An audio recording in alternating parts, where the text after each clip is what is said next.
for the technical team. They know that if they go into that game against ASCO and at least they get even a draw, but they would wish to get another win and then together with Bayelsa qualify.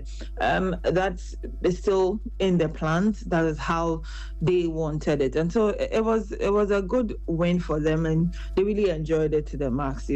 Had their own little party, gathering here and there, and so they had some good form of encouragement along.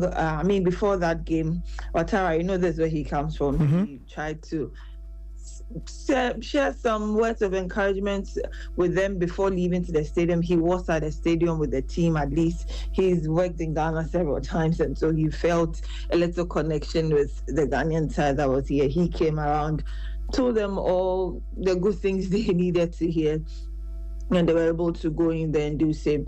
The FA also sent one of their ESCO members, Eugene Noble. He's also here with the team representing the Football Association. So it's been words of encouragement here and there, and I think that it all worked together to help the team. And Basigi made 5 crucial changes as well. Deborah Fie got to be in that game again, and then Grace Enima together with Deborah herself, and Laura also much rested, gone through some training with the team as well. We got to see what she really added to the fold. And so it was just their tactics working out, and now they believing that the girls are now really in this competition and would want to stay. So it was a good one, and they really, really enjoyed it. Now they're well rested. Yesterday they had a little aerobics later in the afternoon after everybody woke up and all of that by way of recovery, and so that victory clearly is behind them now. Today is a new day.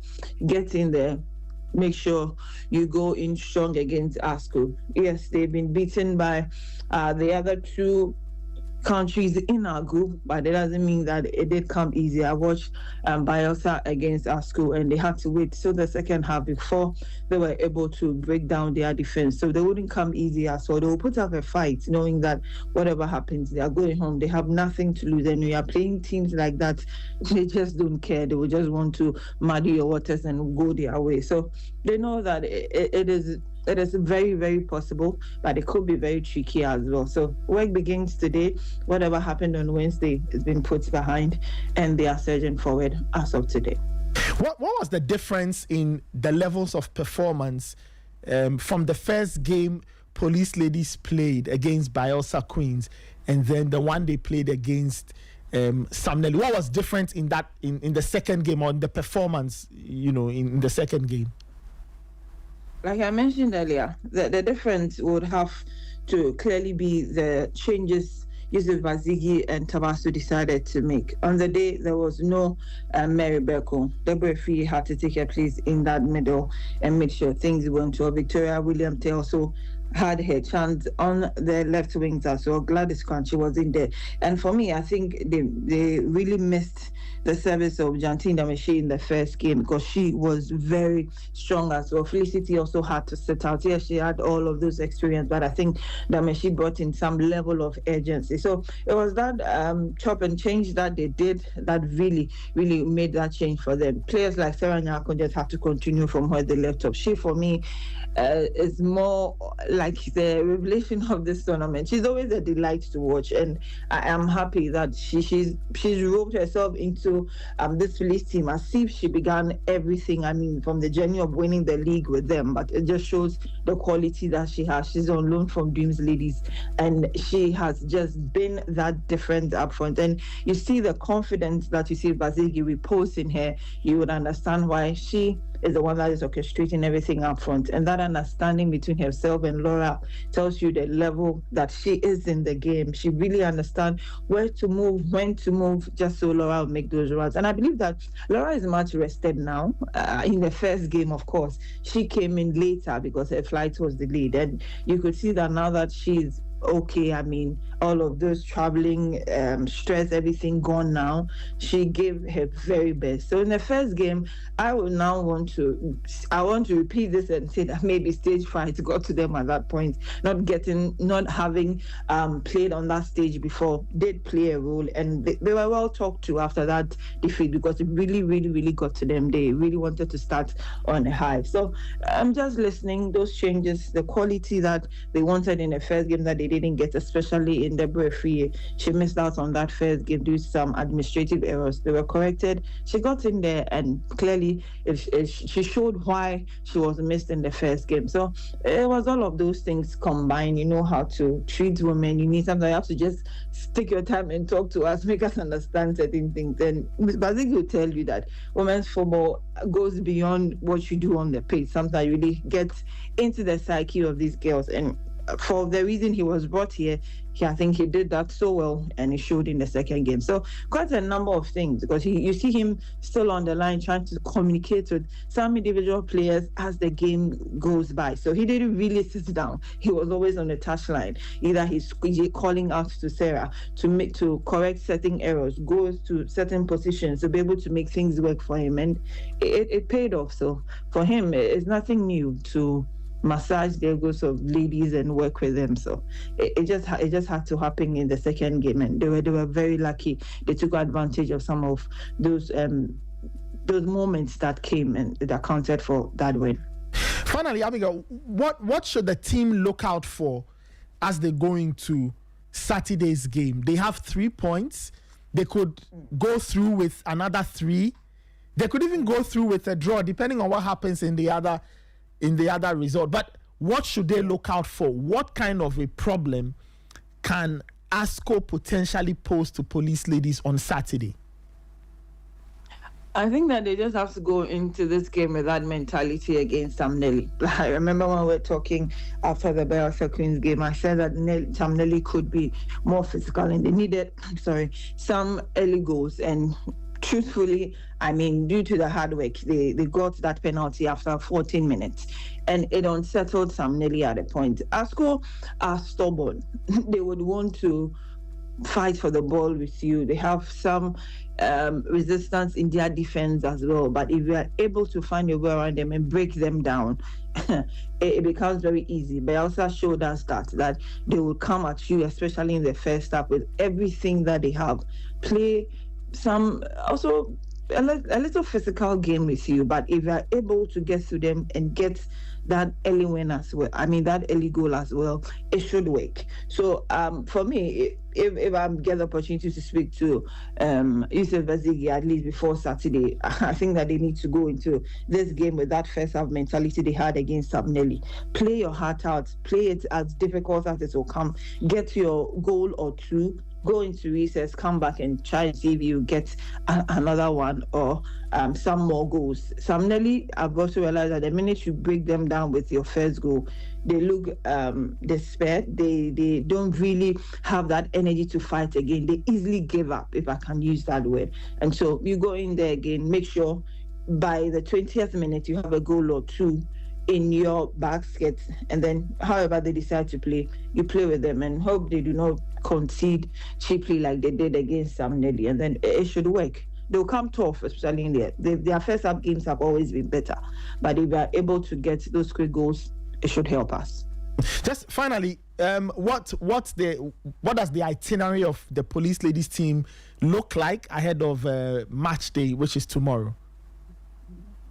Well, this morning, nothing busy, but like they did before match day 2, like a match day like this, they try to at least watch the game before they go for training. So it's possible they might watch ASEG's game today, because if they get to qualify, they could play ASEG, because they are also having the upper hand in Group A. And if we finish second, they could be the side we face in the semi. So they might watch the first half like they always do before heading to training later at 4 p.m. thereabout. So clearly today, nothing busy this morning, have their normal breakfast, decide to either watch first half of ASEG's game, and then later when their mandatory training time is up at 4, they just march to IMPHC and then have that training. All right, Abigail, thank you so much. We'll come back to you if there are more updates, and all the best. Thank you so much. All right, that was Abigail Senasusu joining us from Yamoussoukro. She's a reporter on the ground, giving us some feedback or some updates in terms of the police ladies team as they get ready to play their final group game against ASCO of Togo, Association Sportive de Kara. That's their name, Koza, sorry, Sportive de Koza, AS Koza or ASCO. Kelvin, so I guess police ladies have it all to do. Their destiny is in their own hands. Win and get 6 points and qualify. They could potentially make it with a draw, but you don't want those variables in the equation right now. Well, I think the most important thing is they shrugged off that stage fright after that loss to Bielsa, and then they recovered quickly to come and win, that second game against Sam Nelly. Very confident win, very bold, a very good win that sent, a statement across that this is not a team that is not capable of delivering. They are very much capable.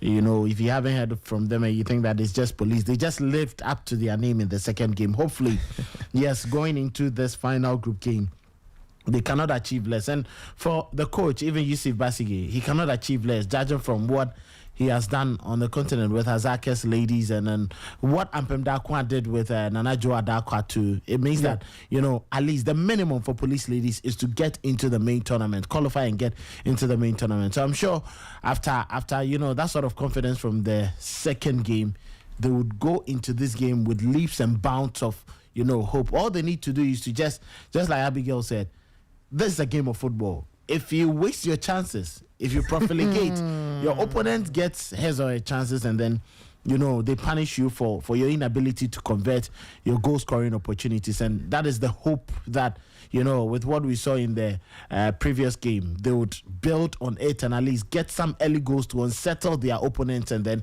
they can relax and now, play the game to suit themselves. We wish them nothing but the very best of luck, and we trust that, yes, what they delivered in the second game, which we also would be continued tomorrow to win and then get to the next stage. Just like you said, there are dynamics of a draw, possibly get a draw getting you through, but you don't want to wobble in those weird mathematics and then dynamics and then hoops.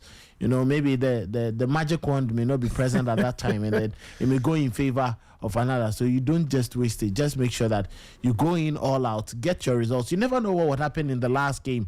Maybe Sam Nelly may cause an upset, and then maybe you can even top the group to have a less difficult opponent. You never know. The dynamics may be different from that game. Bielsa may fall, and then you can take advantage of your victory to get 6 points. And judging from the goals difference that would happen from the group, you may top it. So we hope that police ladies, just as they did on the local scene, just as they did in the second game, would go on to make themselves proud and then at least continue, hoisting the flag of Ghana high.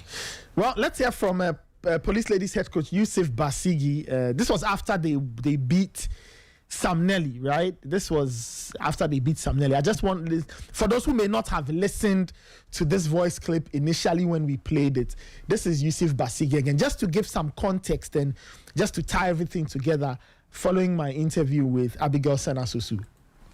We had to brainstorm a lot of our game plan with certain players, because every tactical play has the kind of players that you have to use.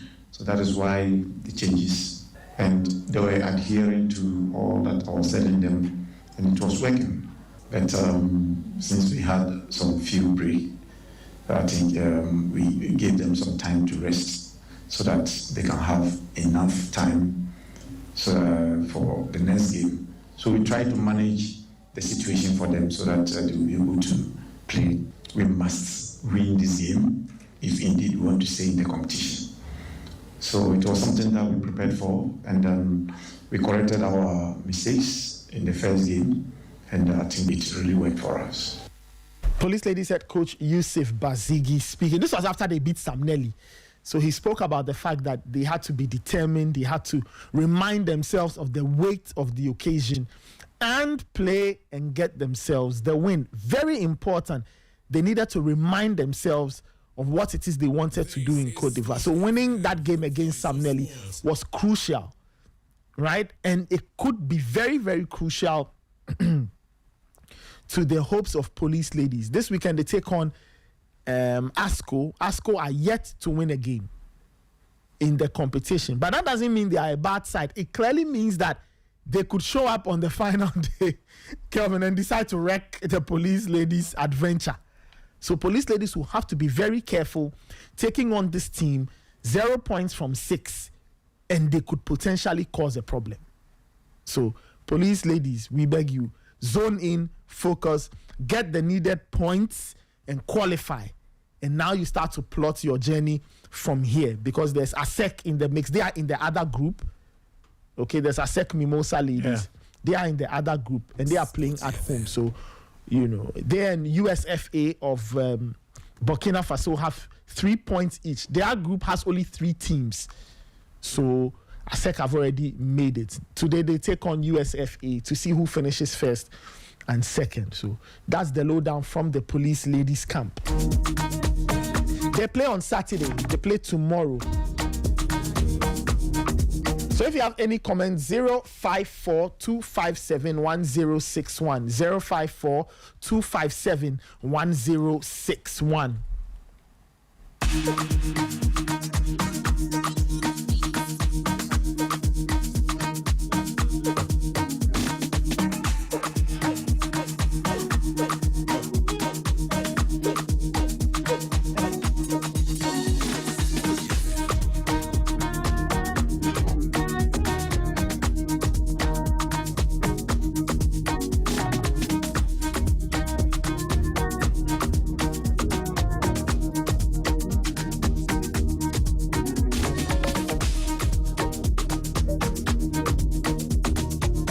054-257-1061, 054-257-1061. This is the Sporty Breakfast. You can send me a comment if you have a comment to share on the Police Ladies and their potential adventure or their adventures in Cote d'Ivoire.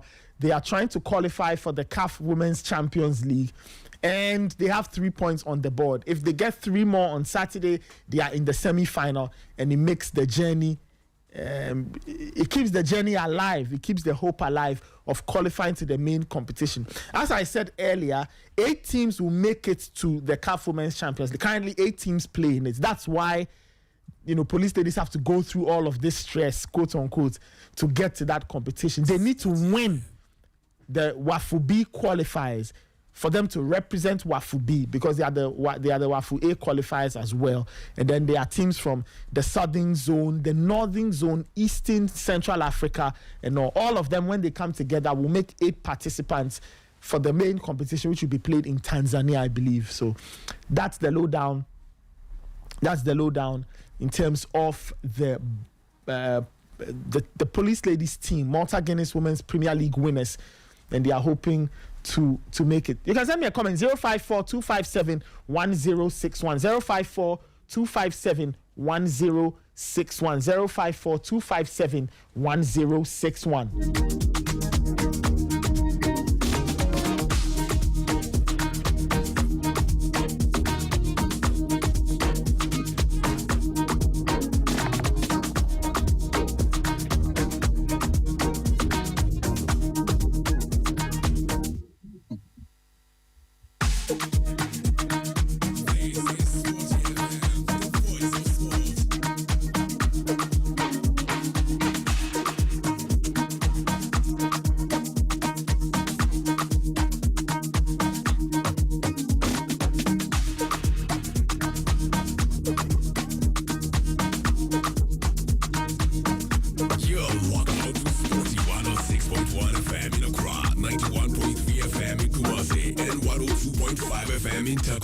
Sporty, the voice of sport.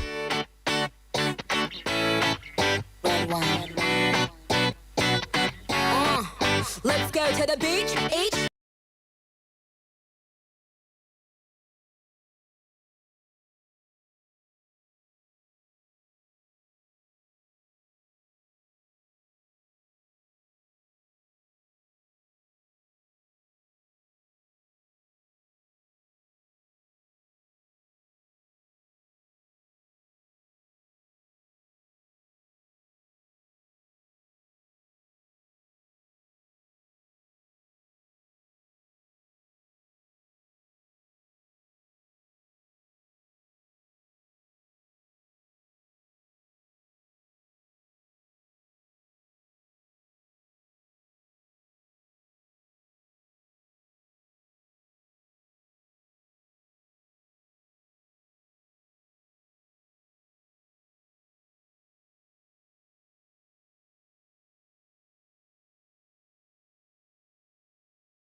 Some people read the time that way. Some people to read it 7:53. There are some people when you read the time like in a different way, they struggle to get it.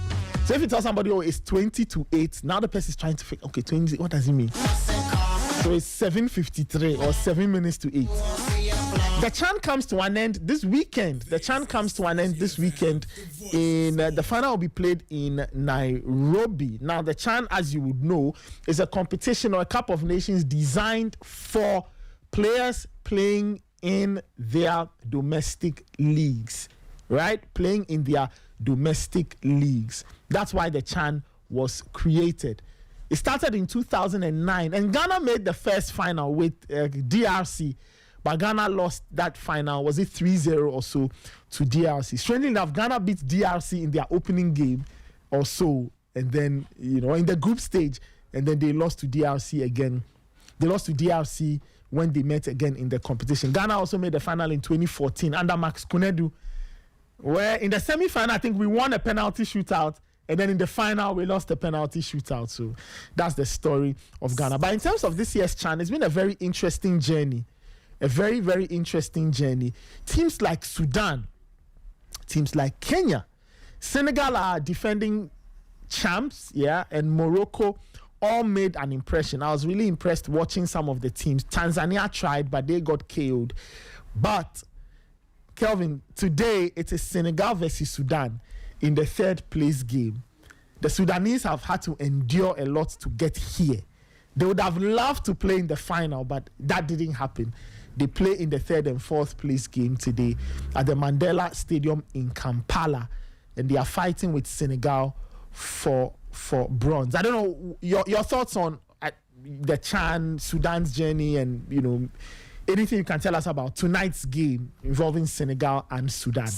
Well, it's been quite disappointing, to see how Sudan fell off in their game, especially when it was around 78 minutes when, Kwesi Appiah's men were where it was goalless. They went into extra time. So it means for a little over 42 minutes, they played, Madagascar, who had just 10 men to play with, but they couldn't take advantage of the numerical plus one man that they had on the pitch, and then Madagascar took their chance and then they got them out. So this the third time that Sudan are exiting the CHAN in the semi-final stage, and it wasn't really pleasant. But many can say they were not even expecting the team to get this far.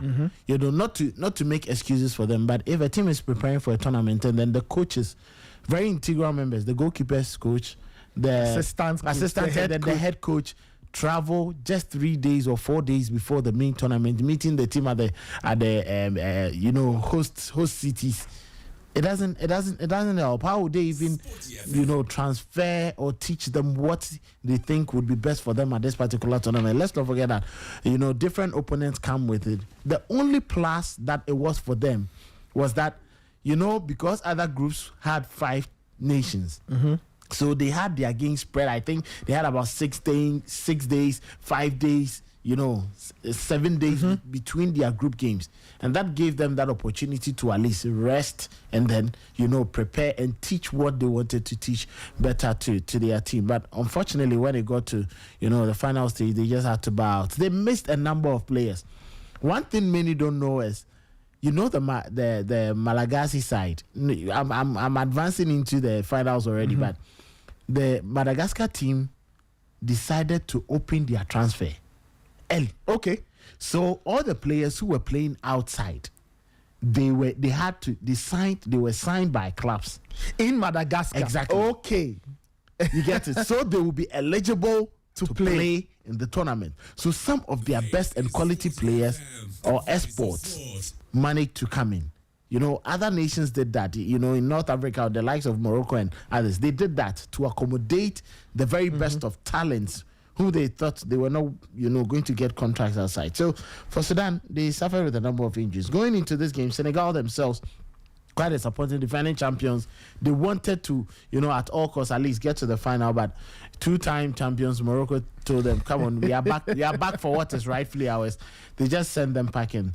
This game is going to be quite interesting, and I'll be looking forward to how Kwesi Appiah is going to, continue his improbable rise with Sudan. Barely 3 days of preparation, he had to lean on players from Al Hilal and Al Marek. Yeah. And the 4-0 demolition of Nigeria gave a very good statement I watched that game. I think it was the performance of the competition. Exactly. The best team performance I saw. Full of confidence, full of poise. Yes. And they were dangerous. Exactly. Really, really dangerous. And it led to Kwesi Appiah's comments on Eric Shell. Yeah. Eric Shell, I think with that statement, I think if you listen to it all, maybe if you had given Kwesi an opportunity to explain himself, I'm sure he would have chosen, different kinds of words to explain. Like the 2014 one, when many said he was going to bring players, those experienced players, in when his opponents get tired. Well, it happens, just like they say. Coaches have different ways of doing things. But Kwesi knows that there's an opportunity for him to make a statement after all he has built in the last couple of years. What he has to do, at least claim this bronze medal and the $700,000 that is at stake for Sudan. But he faces a very youthful Senegalese team, coached by Souleymane Diallo. A very youthful squad to win in 2022, and decided to bring a similar squad this time around. But upon that disappointing game against Morocco, where they had to, put up the resilience of their own, but they couldn't work. They also want to, at least as the previous champions, get the bronze medal. It's going to be quite tough. I don't know what game plan Kwesi Appiah would be going into this, but if you are clearly seeing the Sudanese team, it's more like a multi-attack, multi-defense system. They run up and down the pitch, tirelessly. But would you be able to maintain that same level of energy against Senegal, who also play like that?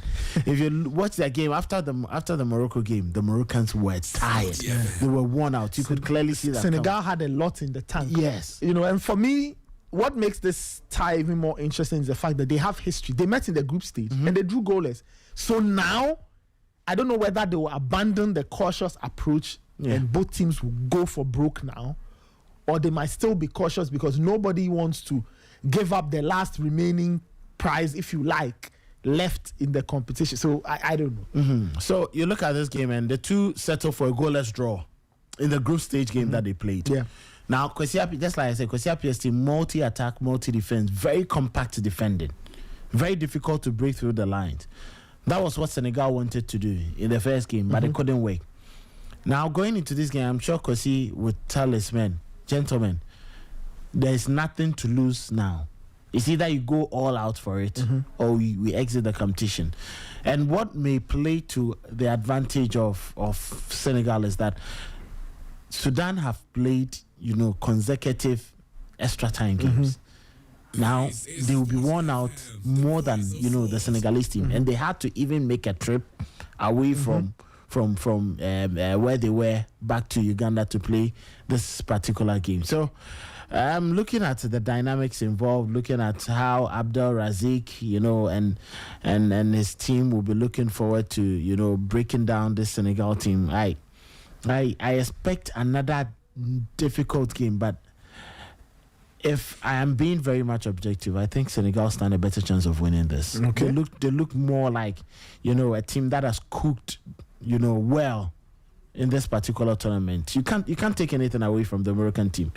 They have a very, very, very good. And let's not forget that, at senior level, you would want to win titles. You would want to win laurels. Exactly. And Kwesi knows how important this is for his side. So let's wait and see if he would be able to give Sudan joy in their most darkest times, to uplift the country, because many have been speaking, friends in and across say, yes, Sudan have been in, very turbulent times, but football is the only thing that gives them, that kind of joy. And hopefully this evening, if Kwesi has any statement to prove to them that yet he will continuously give them joy. It is tonight against Senegal. Well, we'll see how it fares. We'll see how the two teams will fare.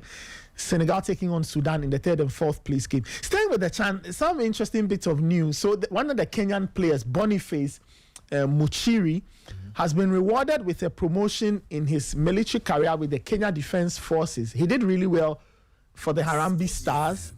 He captains Ulinzi Stars, which is the KDF's Kenyan Premier League side. Okay, so he's now corporal. He's been given an elevation. He's now Corporal Boniface Muchiri. He was senior private, so he's now corporal. Okay, so that's the thing from from the Kenyan side. They would have wanted to be here at least. Quite, they wanted to be in the competition in the latter stages, but that is not happening. That is not happening. So the 3rd and 4th place game is happening today at the Mandela Stadium in Kampala, and if you've seen the artwork that CAF is sharing, it promises to be a very interesting day. All kinds of superstars, Ugandan superstars, and all of that will be there to give patrons a good time. The final is on Saturday.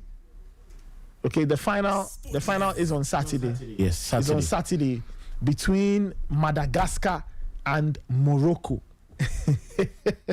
Between Madagascar and Morocco. We saw the Moroccans edging Senegal in the penalty shootout, and we saw the Malagasy. They beat Sudan 1-0 in that game. As Kelvin said, they spent 40 to 45 minutes playing with 10 men, but they managed to drag the game into extra time, and then they scored in the 116th minute.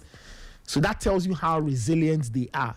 Can they do it one final time against Morocco, who are two-time champions?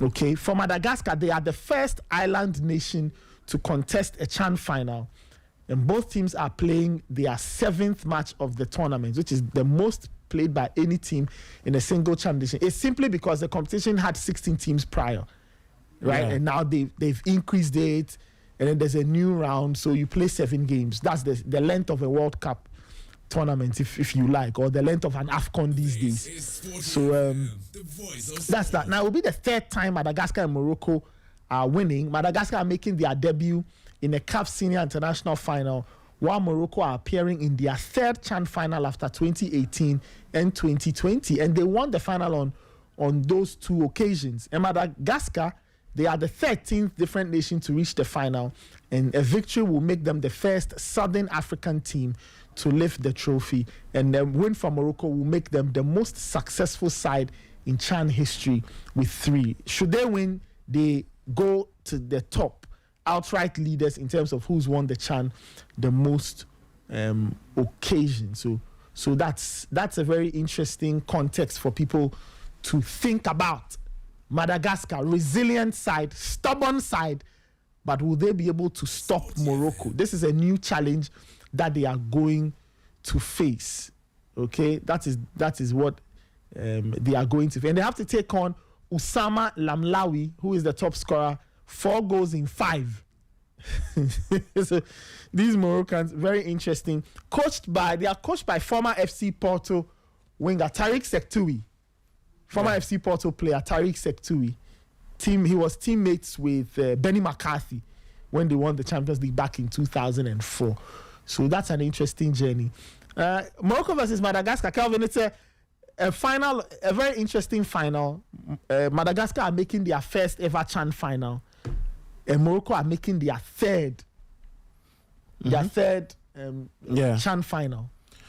Yes, the 3rd one, and they would be aiming to clinch it again. Every time they get to the final, they manage to, win it. They've won it twice, and we're looking forward to winning it for a 3rd time. As Madagascar, who are the 13th different nation to make it to, the finals, will be looking forward to lifting their first ever trophy, and also that would be their first ever senior men's trophy when it comes to football on the continent. Now, a win for Morocco clearly takes them apart from all others, as it will make them the most successful side in CHAN history. Now, in 2011, since 2011, at least one finalist has been a team that has never previously won the competition. And if Madagascar decide to, play and win it, it will be the second tournament in a row that new champions have been crowned, and that is Senegal winning in 2022. So if Madagascar are able to win it tomorrow, then it means that they've back to back. It's been two nations who haven't won the trophy before winning it. It's going to be quite a very difficult game. You look at Madagascar and that strength that they took with 10 men to defeat Sudan clearly gives you the kind of identity they have. And they play very beautiful football. No, they do. Very resilient. They're very tactical, very technical, and they went unbeaten in their last 4 games. They've won 3 and then just 1 draw. That was only when they failed to win the opening two games. They scored 5. They scored five times that they've played consecutively. In all the matches, which means that they're a scoring side. Whether you like it or not, you are going to concede a goal. I'm sure that is what Tariq Setui and his men will be looking forward to preventing tomorrow evening at the May Stadium, where there will be lots of performances in there, starting with this Kenyan. There's going to be a Ugandan who is going to start actually the celebrations, and then there will be a Kenyan to join, and then they'll continue in that particular order. So we'll be waiting to see that. So Tanzanian star Zuchu would headline that performance, and then Eddie Kenzo from Uganda, and then Kenya's Savara. These are the guys who will be performing in the final. Now you look at their goalkeeper. He was actually the block between Sudan winning that game, and then Madagascar making that progression. The Madagascar goalkeeper, yes, Toldo. Yes. 25 saves and 3 clean sheets, the most of any goalkeeper at this particular tournament. He has a very weird name. It's the reason why they call him Todo. Raymond whatever. Yeah. I can't mention it. Sorry to him, but that is the name. Raymond Dimbiswa. Yes, that's his name. So Morocco will need to actually give their best. They beat Senegal on penalties. Very, very calm, coolly collected takes from them. I think they put up a very resilient performance. How they managed to match the energy levels of Senegal was something quite. They wonderful. Considered first, and they scored a brilliant equalizer. Very, very good equalizer. Very excellent goal. So they have only 1 defeat in their last 19 CHAN games. They've won 15 of them, and then just 3 draws.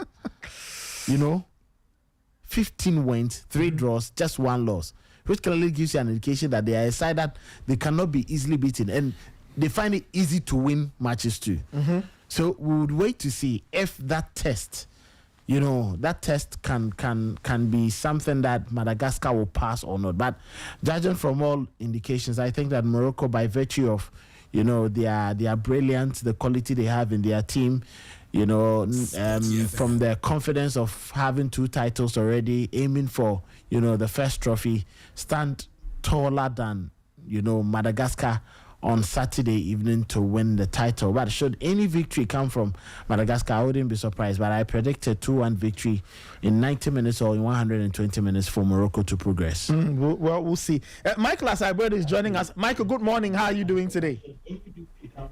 Good morning, Nathan. I'm good. Great stuff. Your thoughts on the CHAN final? Well, I don't know if you have some thoughts on the competition in general, but what do you have to say concerning their competition and tomorrow's final between Madagascar and Morocco?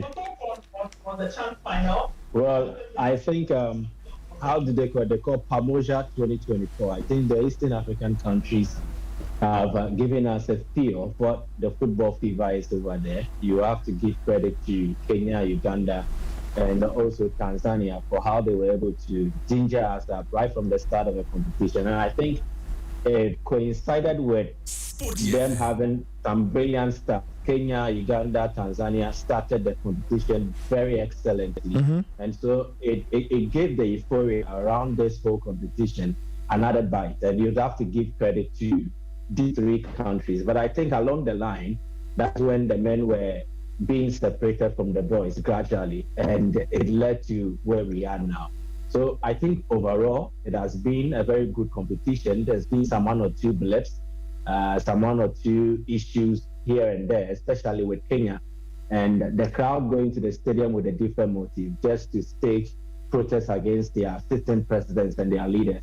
So clearly you can find those parts of it. But I think overall it's been exciting. One interesting feature among the fans who trooped to the various stadiums to watch the games was how they customized their shirts.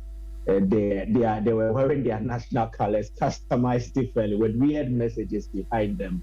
I think it was exciting as well. I don't know if it is an Eastern African thing, but it was exciting. It gave the competition an extra bite. So all these things added to the excitement levels, and I think they've done well. It is only sad that Ghana could not participate in it, and the country that prevented us also went there, and then they did not go to do anything important. Talking about Nigeria, they are mauling at the hands of Sudan, everything. But it's been exciting, I must say.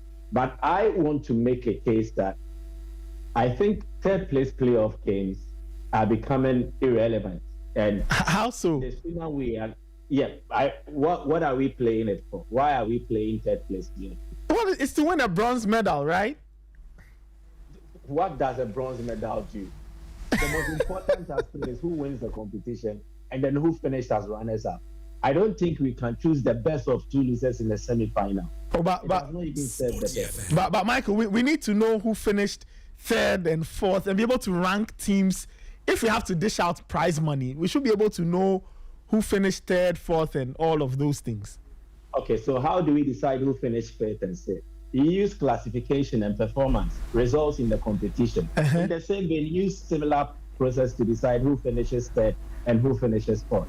Do they really need to play another game when we know that that game won't actually do anything? It's just a bronze medal. No, the moment you get to the semi-final and you lose the semi-final, your prize money is cemented. You know how much you are getting as a losing semi-finalist. The only difference now is separating the winner and the runner-up.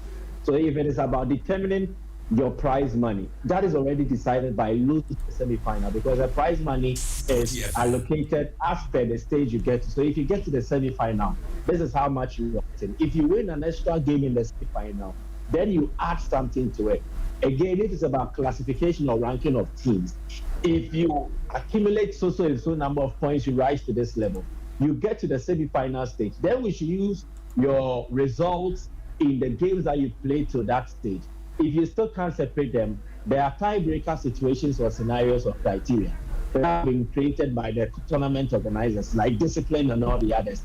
They are used to rank teams. That is how come Japan will use yellow cards to get the better of Senegal at the 2018 World Cup.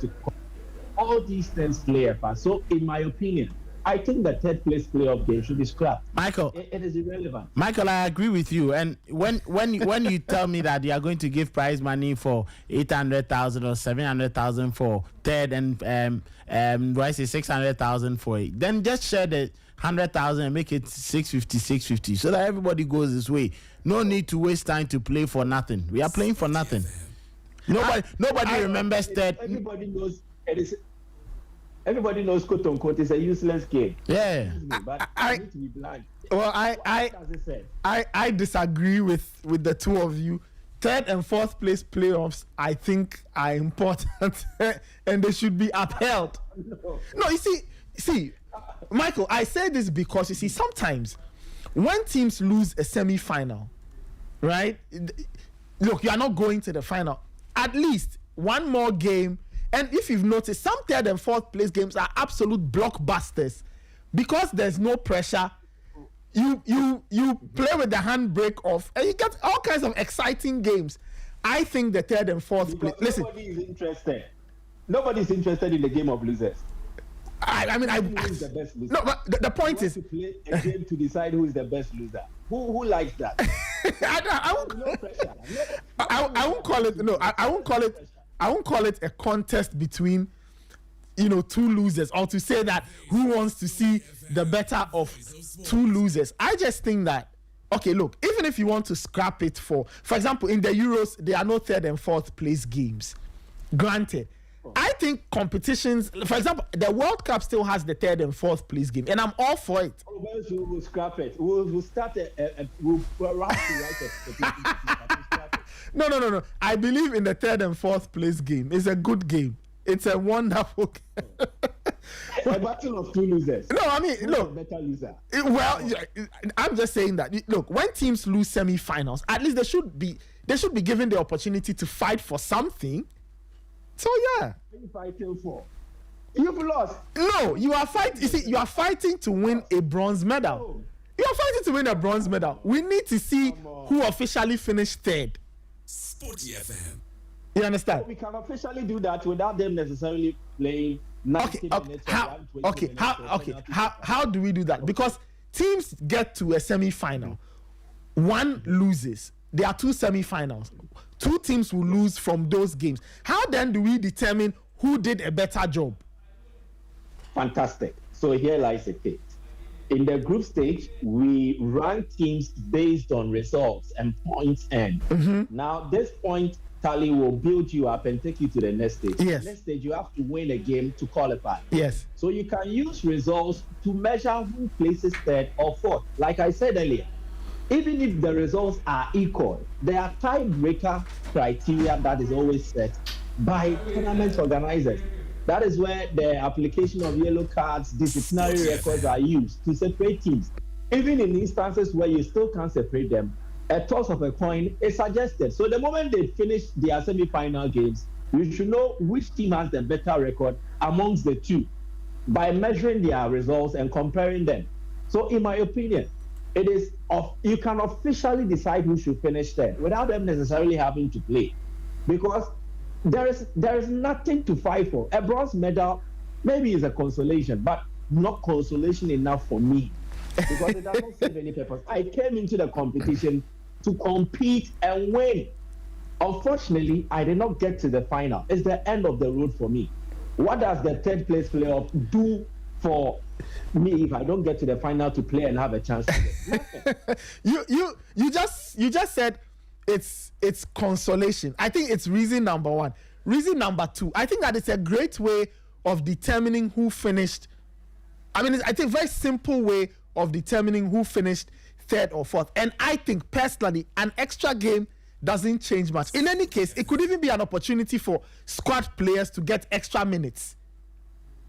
No, if you were good, and then you would have played. You see, and then Michael, and then the added reason. Look, for tournament organizers, it's an extra window to make money. As I've told you, some of the third and fourth place games have been absolute blockbusters. Netherlands versus Brazil from 2014 was an enjoyable game. Or even for Ghana versus Ivory Coast in 2008, it was very exciting for goals. But the point here is that nobody is really interested. Trust me, I think even attendance for this game, the Sudan versus Senegal game, the attendance will be low. Not a lot of people will be interested. Anyway. Focus should be on the final. And I think if the organizers focus on the final, it allows them to put their everything into it. Then they give us a grand finale to what has been an exciting tournament. But you can't just pile games just because you want to sell tickets. So we should play a third place playoff. Personally, I don't agree to it. I think there was a time where it was necessary, but this time around we should move beyond third place playoff. We should move beyond that. Okay, anyway, that's your point. I respect that, even though I disagree. I think you make some solid points, but I just say that we should just keep the third and fourth place game. Anyway, talking about the final, do you have a pick for the final? Kelvin chose Morocco. Do you go with that, or you think Madagascar can cause a surprise? I think Morocco have been consistent, and mostly in competitions like this, when it gets to this stage, consistency is very key, because the experience and the lessons learned helps you to shape and prepare for games like this. Madagascar have been very solid defensively. They have shown that their collective have come to achieve a certain purpose. Individually, they know they will not stand out against the Madagascar. Clearly, if you look at, they will not stand very well. They will not really measure up to what Morocco has to offer, because in terms of individual talents, Morocco has it more than them. In terms of experience, Morocco has it more than them. But it is a collective that will push the Malagasy forward. That is what they have done throughout this competition, and it's taking them there. So they believe in their unit. They believe that as a group, it will be difficult for Morocco to break them down. And I think Morocco will also be trying to find ways to do this. Last edition, when they met Senegal in the final, it was them meeting a very youthful side, full of running, full of belief. And Morocco found it difficult to match that energy. Against Madagascar, is going to be different. Madagascar will not really want to attack Morocco. They want to play a very tactful game where they want to sit back, defend mostly, and then catch Morocco when there is an opportunity to. So I expect Morocco to dominate, but I expect the experience and the lessons learned, especially in the previous edition, to carry them through. And the Morocco side has grew in confidence, and then they've improved game after game. They did not really start well, but you look at their subsequent games, and they improved game after game. They were playing very well to ensure that it would take them to this level. And I think Kelvin was mentioning it earlier. They are unbeaten for a long stretch. Nobody does this, and you call it a fluke. It means they've mastered how to escape unbeaten in competitions like this. You see, there are countries like Tunisia, Egypt, who have decided not to prioritize the CHAN. But for Morocco, Algeria, they have taken the CHAN very serious, and they give everything. They make sure that they have the best of squad assembled, the technical team and the entire team has the best of preparation. And then there is a certain attention given it by those who run football in these countries. So whenever they come for these competitions, they will definitely want to prove a point that all the amount of investment, the number of times they've actually looked into making sure they have a solid team pays off. And trust me, Morocco will give everything to win this competition. I don't think that Madagascar can win it. It has been a successful tournament for them, but I don't see them going past Morocco to claim the ultimate. I think the winner will be one at the end of the day, and I see Morocco as the winner after the final. Well, we'll see how it plays out. Listeners, you can send your comments 054-257-1061, 054-257-1061. It's the concluding weekend of the 2024 CHAN. It was supposed to have happened last year, it didn't. And it's been played in Kenya, Uganda, and Tanzania. Okay, Kenya, Uganda, and Tanzania. 3 countries combined to put this competition together. So that's that. Is there 25? You can send in your comments 054-257-1061, 054-257-1061. We'll talk about the UEFA Champions League in a bit, but after 9, we have a very interesting feature for you. Making their very first appearance, from in terms of the Sporty stories, NBA guys. So Rondo will be here a little later to talk about the feature they've put together. They call it Defying the Clock, the unseen grind of Ghanaian NBA fans. And it talks about the struggles Ghanaian NBA fans go through to watch their beloved basketball. Because of geography and time difference, you have to wake up 2 a.m., 3 a.m. to be watching basketball and all of that. So that's a feature highlighting what it takes to enjoy the NBA on a very consistent basis. So that's what we'll be doing for you a little later after 9.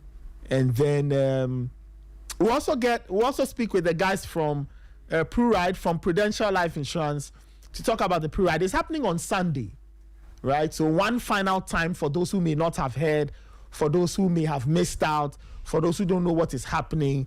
If you love your cycling, Pruride is for you. So Sunday, you can or you should be there. So they'll be here a little later to give us some more info and a few more details.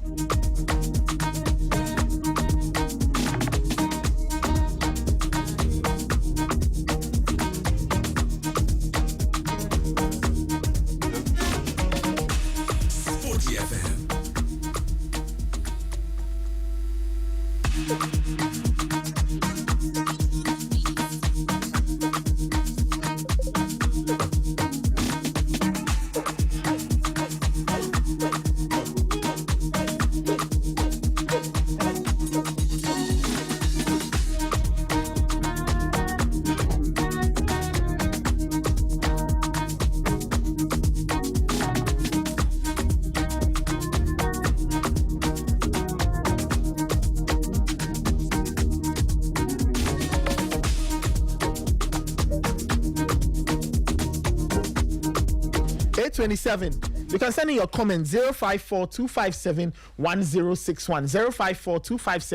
054-257-1061. If you watched the Champions League draw yesterday, let me know what you think of the Champions League draw. Are you happy with the draw results? Which games stand out to you and for you? And which game are you expecting? Right? Are you waiting to watch in the coming UEFA Champions League season? Yeah, Nathan, before you go, this Champions League is what has sent Jose Mourinho home by Fenerbahce. Fenerbahce have parted ways with Jose Mourinho, and also. Oh, really? Yes. When did I? Just this morning. News, yes. Hey. That's hold on. Yes. When Michael was making a submission, the news had already come. I just wanted him to finish so that I briefed. Hey! Boom! So that is the latest news. Jose Mourinho has been relieved of his duties by Fenerbahce, you know. I know, that's why I love Turkish clubs. Yeah. They don't joke. And they didn't even post this image. They just put the release there with the Fenerbahce club logo. They don't have time to post any coach, you know. Hey! If you watch the game against Benfica, you see the kind of attitude. Charlie, that man will never change you. And this is the man Nottingham Forest and West Ham are looking forward to if they sack their coaches.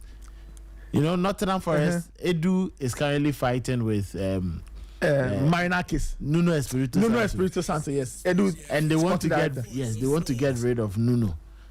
And Jose has become a top candidate. And West Ham United to Graham Potter. You know, he's also struggling. So these are the two sides that Jose has opposed. But so for now, Jose Mourinho is no more the coach for Fenerbahce. Michael's friend, yes. Yes. And last night, Michael, do you have anything to say? Oh, we can't hear Michael. Michael, you are muted. Michael, you are muted. I said I like how the Pep Mourinho argument has been settled very nicely by time. Time has decided that very nicely. But it is bad for Mourinho's reputation. It is bad for his image. But it had been coming. You see, Fenerbahce were ambitious when they went for Jose. He was a manager seen as the one with the winner's mentality. They had gone a long stretch without winning the domestic league. They were not regulars in the Champions League like before. So what they decided to do was that they needed somebody who had that kind of reputation and then had that personality to come and be the face of the club, turn around things for them. But you see, his first season, they were in the running for the Turkish Super League title. They fizzled out of the league, and they couldn't. Then they started with a blip in their first game, their second game. Then things are not looking so positive. I think the consolation and what the Fenerbahce directors would have considered to keep him at the job was to make the Champions League. But they also failed to qualify when they faced Benfica in the last qualifying round. So clearly it looks like the indications are not so positive again, because as it stands on the domestic front, Galatasaray have taken what looks like an unassailable league. They've assembled a crack squad and they've won their first two games convincingly. Fenerbahce did not start well. They started in their first game, albeit they won their last game. So it looks like in the Champions League there is Galatasaray.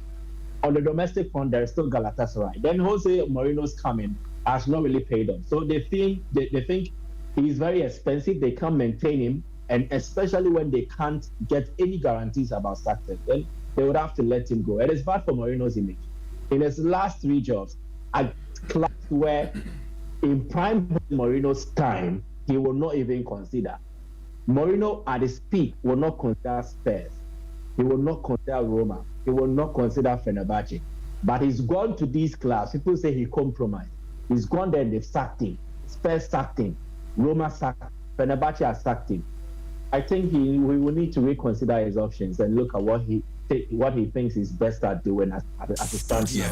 I don't think Mourinho is at the peak of his powers. That is not the Jose Mourinho we used to know. Well, too bad for Jose Mourinho. He's been sacked by Fenerbahce. He went there in 2024 and he was sacked in 2025. Also leaving his Turkish job, Ole Gunnar Solskjaer, he was sacked last night after Besiktas after Besiktas got KO'd from the Conference League playoffs. So when the news dropped, some people said, wait a minute, is this the guy that people say Man United should go and rehire? He couldn't even qualify his team to the Conference League. Irony of ironies, the team that knocked him out, Lausanne, is one of Sir Jim Ratcliffe's teams. So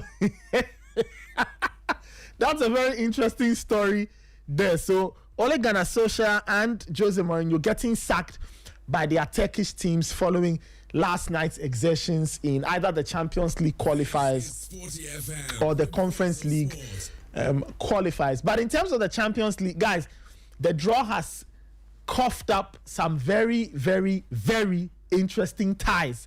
So if you go to pot one, so I'll run through all the fixtures. Pot 1, Paris Saint-Germain, they take on Bayern Munich, Barcelona, Atalanta, Leverkusen, Tottenham, Sporting Club, Newcastle, and Athletic Club.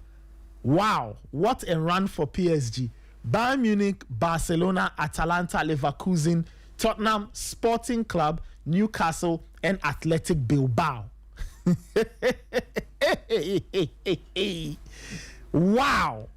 I don't know how they'll navigate these matches, but, well, that's Paris Saint-Germain's story in the Champions League. For Real Madrid, they have Man City, Liverpool, Juventus, Benfica, Marseille, Olympiacos, Monaco, and Kairat Almaty. So the last game they'll play is, quote-unquote, the easiest one, which is Kairat Almaty, but they have to go away from home, right? But Real Madrid, I always say that, am I surprised they are playing Liverpool?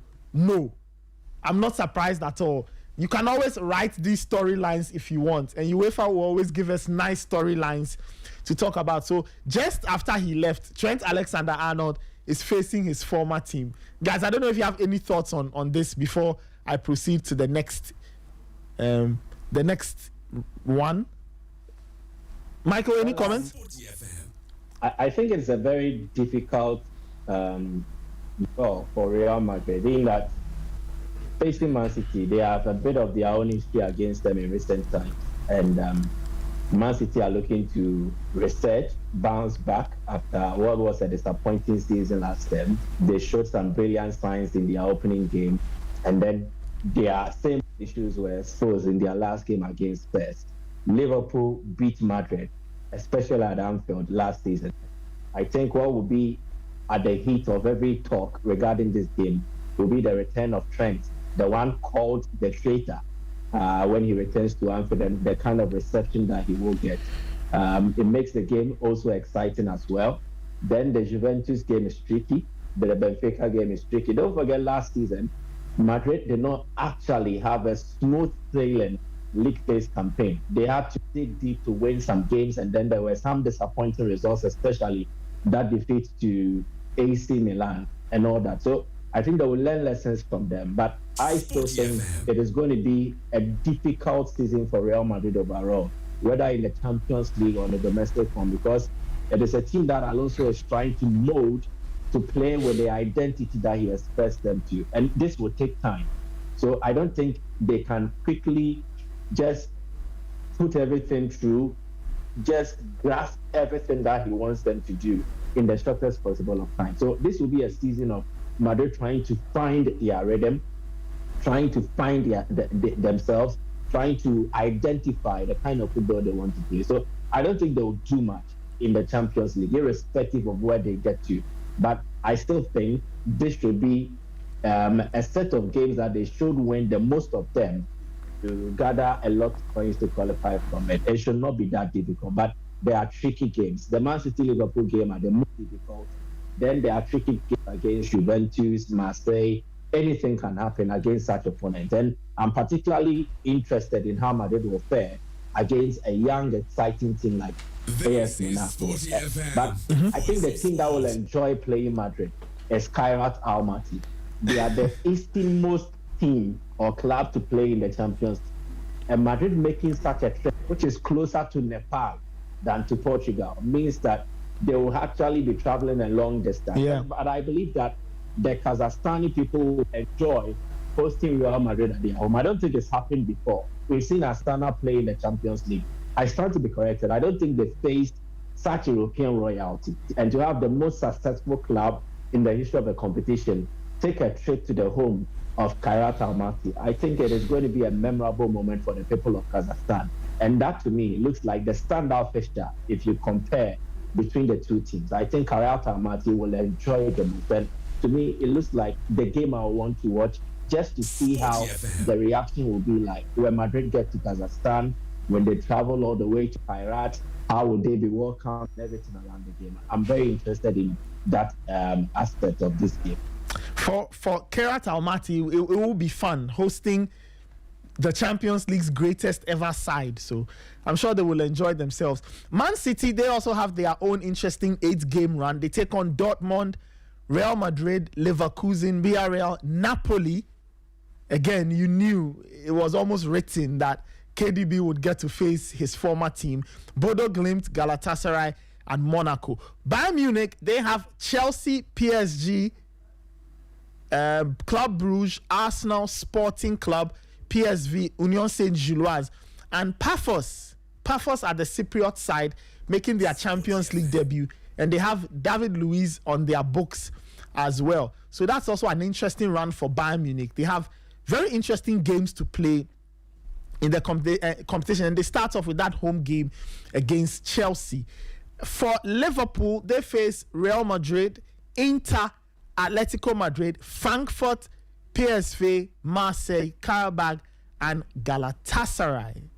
So it gets relatively more, I won't say comfortable, but the games in principle should be more manageable as the group stage wears on for Liverpool, because they've got Real to start with, Inter Milan, and Atletico Madrid in their first 3 group games. Kelvin, that's a very tasty start to the competition. Real Madrid, Inter, and Atletico. Very, very tasty start. And if you look at Liverpool's fixtures, I think that the final 5, Galatasaray, Karabakh, Marseille, PSV, Frankfurt, those are all games that they can just dispatch with ease. 15 points there, 3-5. The rest will be from Atleti, Inter, and then Real Madrid. And even with Atleti, I think Simeone with all the players he's managed to get into Atleti, the long time he spent there, he still cannot really find that mojo to be beating some of the top side. I think Liverpool will just bag in some points. Last season they went unbeaten in the group stages, if you can remember. Yes. But this time around, if you have a team like Real Madrid, you have Inter may not be as they were before, and especially without the manager. I don't think Inter will be that resilient as they used to be. So Liverpool may also bag in those points there. The only game that may be tough, yes, because there is that rivalry at stake between Liverpool and then Trent Alexander-Arnold, and even with Real Madrid and Liverpool, let's not forget that time and time again, the last couple of years they've been meeting consistently, and each other will want to get the final laugh over the other. So yes, all in all, I think Liverpool have a very, very okay, the games that they can negotiate. It's not like the Real Madrid team has been well cooked by Xabi Alonso that you struggle to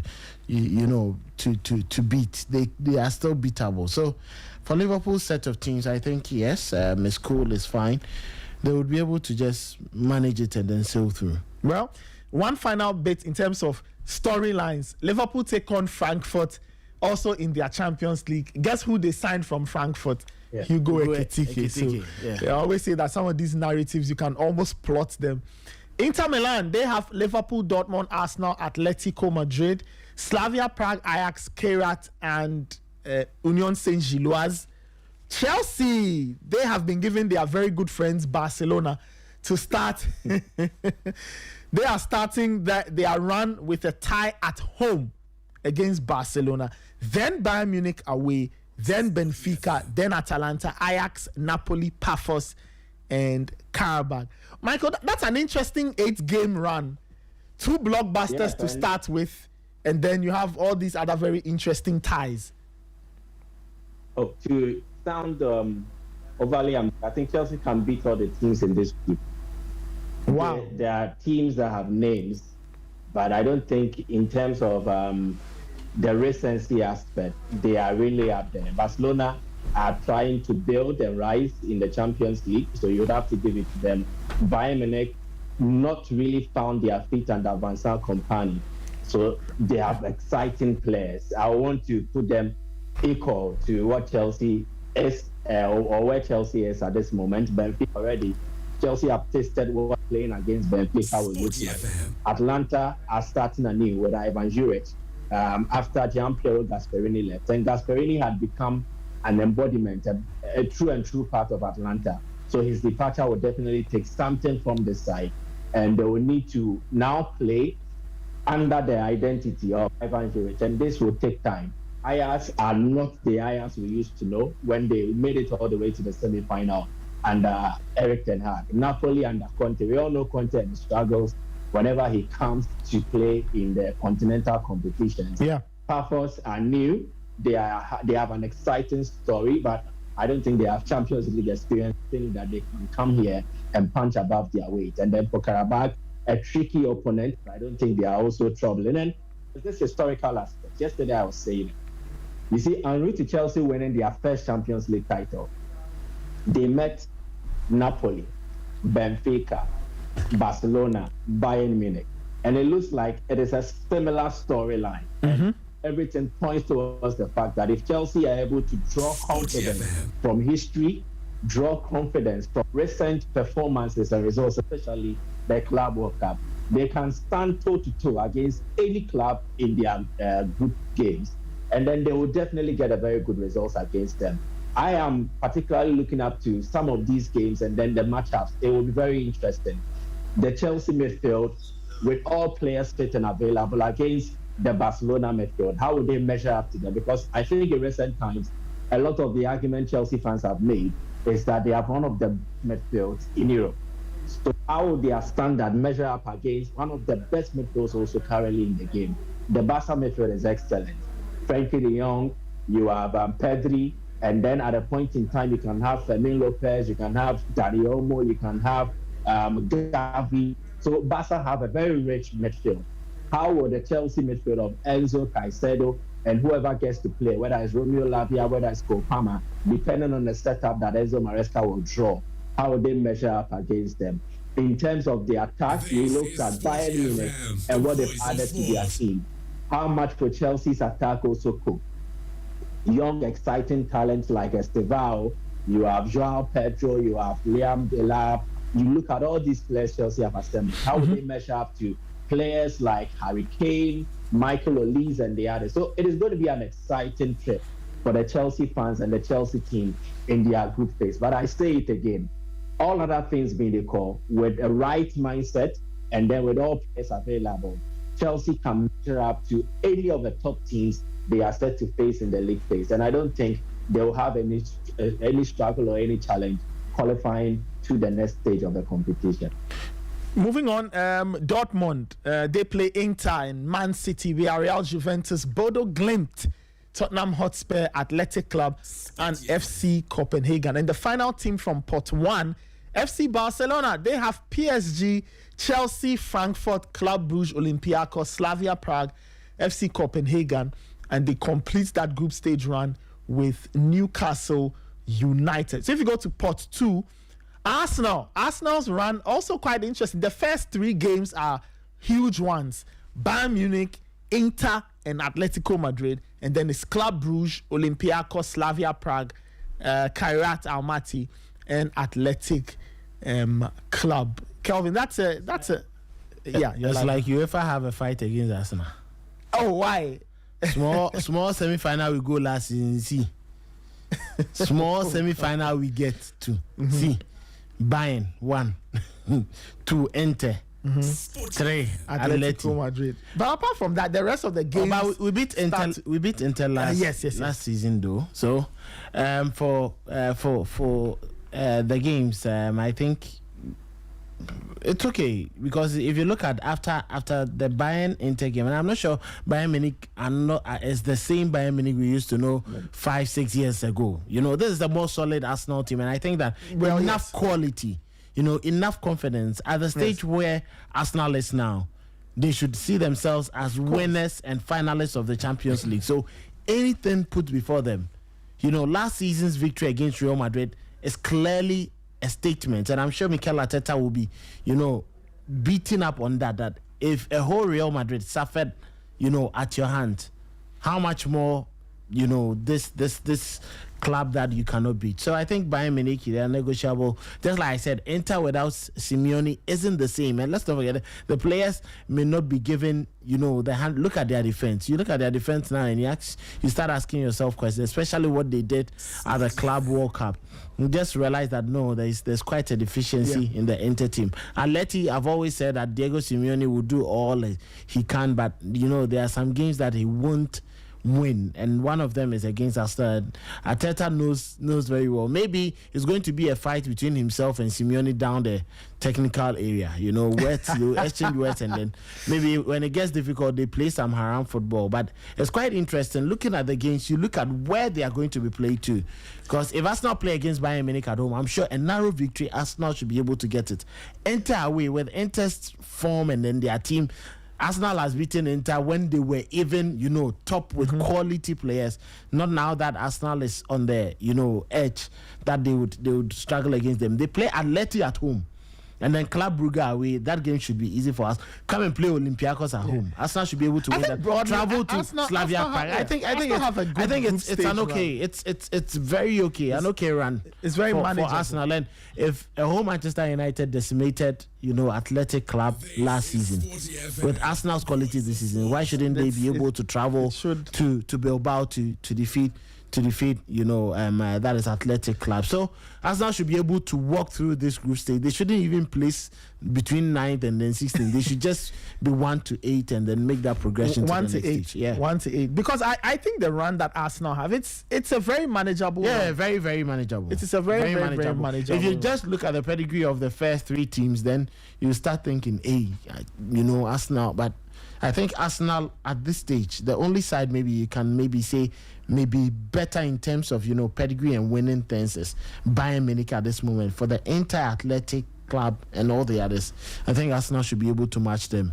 Okay, let's move on. Leverkusen, they've got PSG, Man City, Villarreal, Benfica, PSV, Olympiacos, Newcastle, and Copenhagen. Atletico Madrid, they have Inter. Wait, so Ten Hag is going to play against all these teams? I forgot. Eric Ten Hag is facing these sides: PSG, Man City, Villarreal, Benfica, PSV, Olympiacos, Newcastle, and FC Copenhagen. And FC Copenhagen, did they not beat Eric Ten Hag's Man United? Yes. Was it 2 seasons ago or something? Yeah. So they have history. And I think Leverkusen has the most difficult league phase matches contextually. Yeah. Because you have to face the defending champions in Paris Saint-Germain. Then you play Manchester City. There is Villarreal.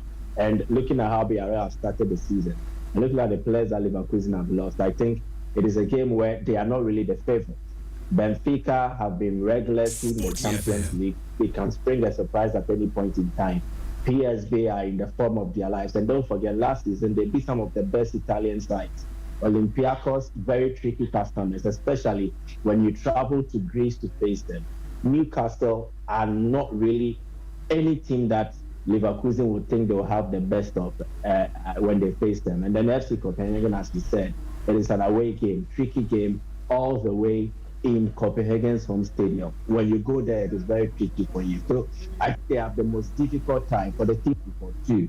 If you look at the kind of games they are facing, they are not really going to have a good time. And I think for Ten Hag, it will be a difficult thing for him in the Champions League. Moving on to Atletico Madrid, they've got Inter, Liverpool, Frankfurt, Arsenal, Bodo Glimt, PSV, Union Saint-Gilloise, and Galatasaray. Benfica, they start with 2 blockbusters, one against Real Madrid, the other against Chelsea, then Leverkusen, then they face Juventus and Napoli, 2 Italian teams back-to-back, Ajax, Karabakh, and Newcastle. Atalanta start off with Chelsea and PSG, then they take on Club Brugge, then they face Frankfurt, Slavia Prague, Olympique de Marseille, Athletic Club, Union Saint-Gilloise. Villarreal have got Man City, Dortmund, Juventus, Leverkusen, Ajax, Tottenham Hotspur, Copenhagen, and Paphos. It's a very interesting journey for Villarreal. Thomas Partey's Villarreal. They have an interesting mix of different types of opposition, and Villarreal will face Spurs. That means Partey comes up against Kudus in that Champions League run. For Juventus, they have Dortmund and Real Madrid to start off their campaign. Benfica, Villarreal, Sporting Club, Bodo Glimt, Paphos, and Monaco. For Frankfurt, they face Liverpool first. In their competition. They welcome their former player Hugo Ekitike. Then they take on Barcelona, Atalanta, Atletico Madrid, Tottenham Hotspur, Napoli, Galatasaray, and Karabakh. And then for Club Brugge, they face Barcelona, Bayern Munich, Arsenal, Atalanta, Marseille, Sporting Club, Monaco, and Kairat Almaty. Moving on to pot three. Tottenham Hotspur, they start off with Dortmund, then PSG, then Villarreal, then Frankfurt, Slavia Prague, Bodo Glimt, Copenhagen, and Monaco. PSV Eindhoven, they start off with Bayern Munich, then they take on Liverpool, then Atletico Madrid, Leverkusen, Napoli, Olympiacos, Union Saint-Gilloise, and Newcastle. Ajax Amsterdam, who won this competition back in 1995, they start off with Inter, Chelsea, Benfica, Villarreal, Olympiacos, Marseille, Galatasaray, and Karabakh. And Napoli, they face Chelsea and Man City back-to-back. Then Frankfurt, then Benfica, then Sporting Club, then PSV, then Karabakh and Copenhagen. Sporting Club, Ruben Amorim's former team, Paris Saint-Germain, they take on Paris Saint-Germain, Benfica, Bruges, Juventus, Marseille, Napoli, Kairat, and Athletic Club. So Sporting Club will take on two French teams. Olympiacos, wow, what a run for them. Real Madrid, Barcelona, Leverkusen, Arsenal, PSV, Ajax, Paphos, and Kairat Almaty. Charlie, this run is tough. Slavia Prague, Barcelona, Inter, Arsenal, Atalanta, Bodo Glimt, Tottenham, Athletic Club, and Paphos. Slavia Prague. Okay, for Bodo Glimt, Man City, Dortmund, Juventus, Atleti, Tottenham, Slavia Prague, Monaco, and Galatasaray. And Olympique de Marseille, on their return to the Champions League, have been given two difficult teams to start with, Leverkusen and Real Madrid, then Atalanta, then Club Brugge, then Sporting, Newcastle, and Union Saint-Gilloise. And then we go to pot four, some of the lower ranked teams in terms of the UEFA coefficient. So you can imagine the kind of matches they got. Copenhagen, for example, start off with Dortmund and Barcelona. Then they face Leverkusen and Villarreal. Then they face Napoli and Tottenham. Then they host Kairat and finish off with Karabakh. Monaco with Mo Salisu, they take on Man City, Real, Juventus, Bruges, Tottenham, Bodo Glimt, Galatasaray, and Paphos. Galatasaray, they face Liverpool, Man City, Atletico Madrid in three complex first games. Then it's Frankfurt, Bodo Glimt, Ajax, Union Saint-Gilloise, and Monaco. And then Union Saint-Gilloise, their journey will start with Inter. Union Saint-Gilloise are from Belgium, by the way, for those who are wondering. They face Inter first, then Bayern Munich, then Atalanta, Atletico, Marseille, PSV, Newcastle, and Galatasaray.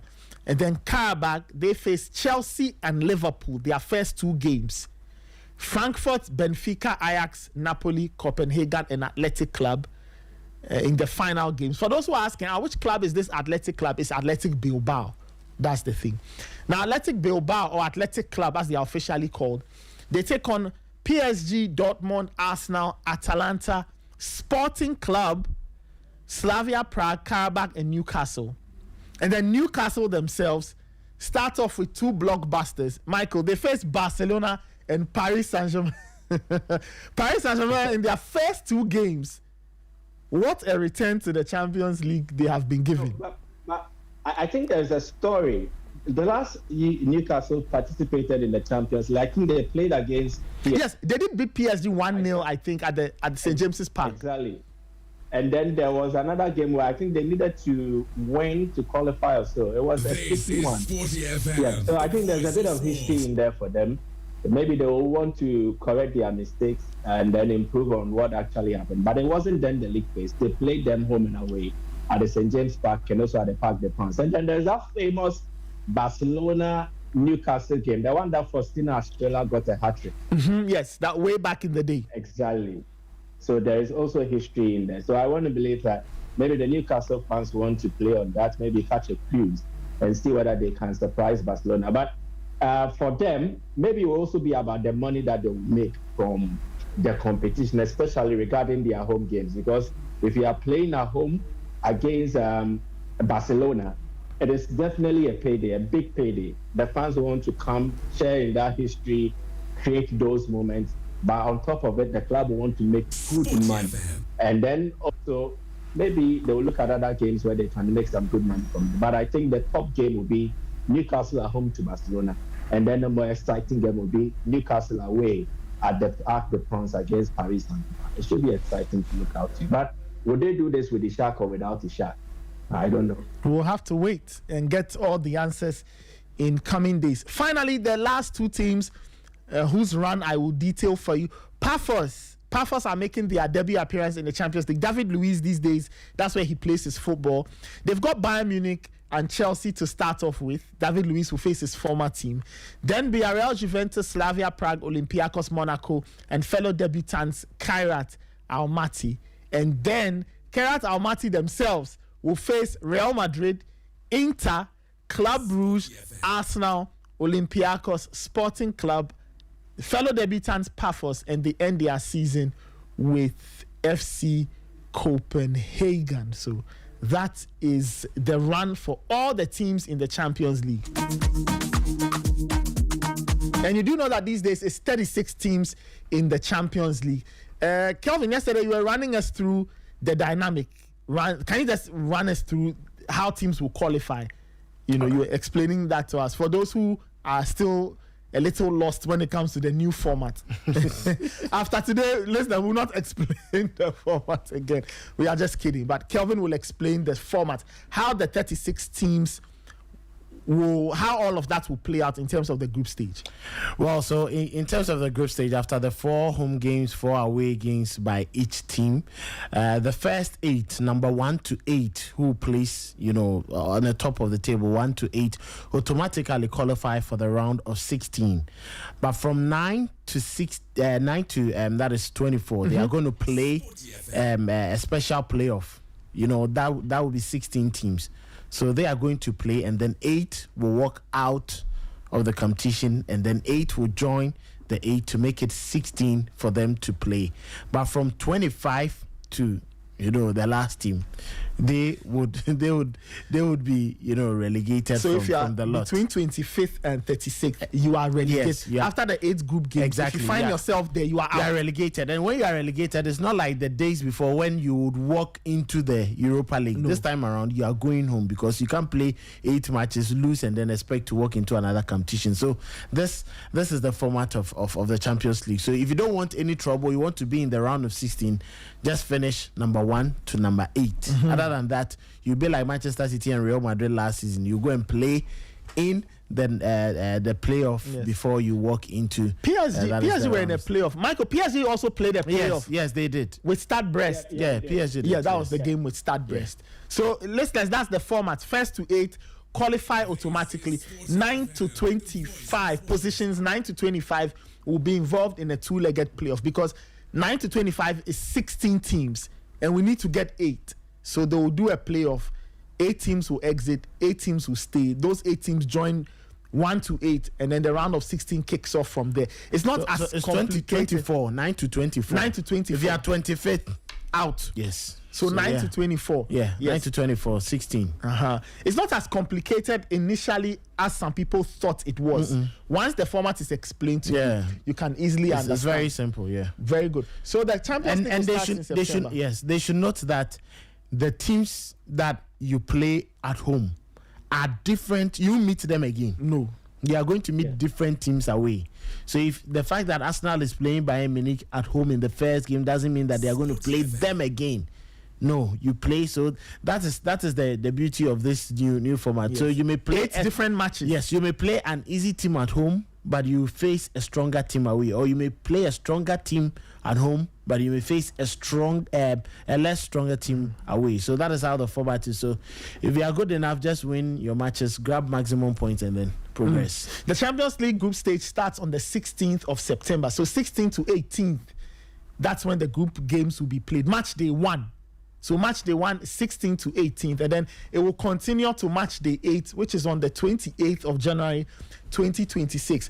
Now, the fact that UEFA has not added an additional date to the 28th of January 2026 means that on that day, all teams are playing that night. Yes, simultaneously. Just like it was done earlier this year. Yes. This was earlier this year when the Panthers thought they were going to walk away with millions. All 18 matches, yes. As I word, you couldn't win. You couldn't win anything that day. Did you win? Oh, no. Oh, yes. Hey. On the last day of last season's Champions League group. Hey. Yes. Really? One of his several bets slips. One of several. Yeah. So he had contingencies. I think on that day I did like a bet builder. Okay. I see. As I word. Hey, boys have the formulas. I learned from Immortal. You learned from Immortal. I see. All right. Immortal, so take note, 28 January 2026. Yeah. The last day of the group stage of the Champions League. 18 matches. 18 matches. If you have dreams of breaking the machine, those dreams will fail. You tried it last year, it didn't work. So the knockout phase draw is on the knockout phase playoff draw is on the 30th of January. Round of 16, quarterfinal, semi-final, final draw will be done on the 27th of February 2026. So those are the modalities that are important for listeners to take note of. So take note of all these dates and then you'll be good to go. The final is in Hungary this year. And yesterday, guys, UEFA announced that they would be kicking off the Champions League final 3 hours earlier than usual. Mm-hmm. I don't know what you make of that. So typically, you'd have your Champions League final maybe 6 p.m. or 7. But UEFA says whatever time it is, they will be playing it 3 hours ahead of time to prevent any issues so people can move about easily. I don't know what you guys make of the decision by UEFA to reschedule Champions League final kickoffs.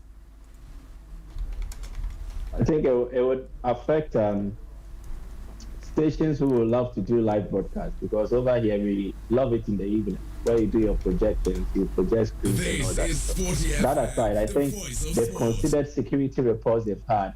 Particularly, I remember that final in Paris where Liverpool, Madrid were to play, and then a lot of security breaches. And they feel that in the aftermath of such games, especially when it gets to occasions where there's rioters, where there are more riots, there are disturbances and all that, you can't actually curtail them when it is late in the evening. But when it is early evening, let's say 6 p.m. after a game, then you can run some of these things around and make sure that everybody is safe and secure. So I think they did this having in mind how to safeguard children, women, and also under normal circumstances, the fans who are key stakeholders of such initiatives.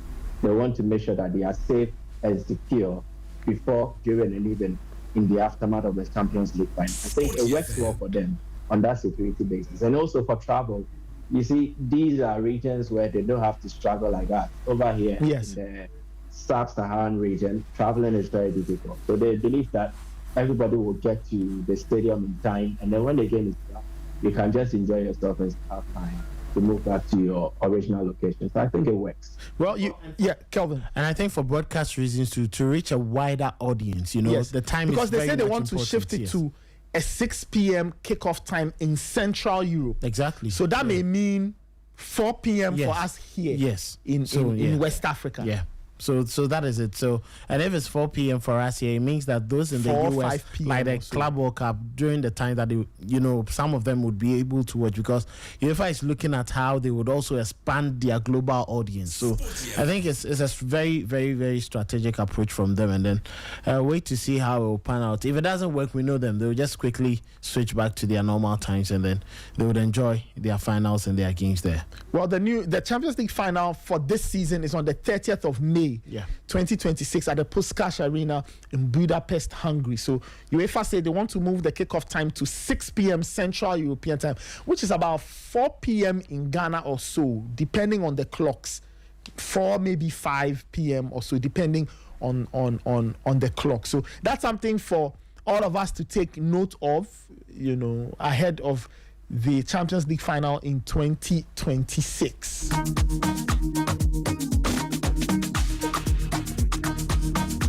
So there you have it, listeners.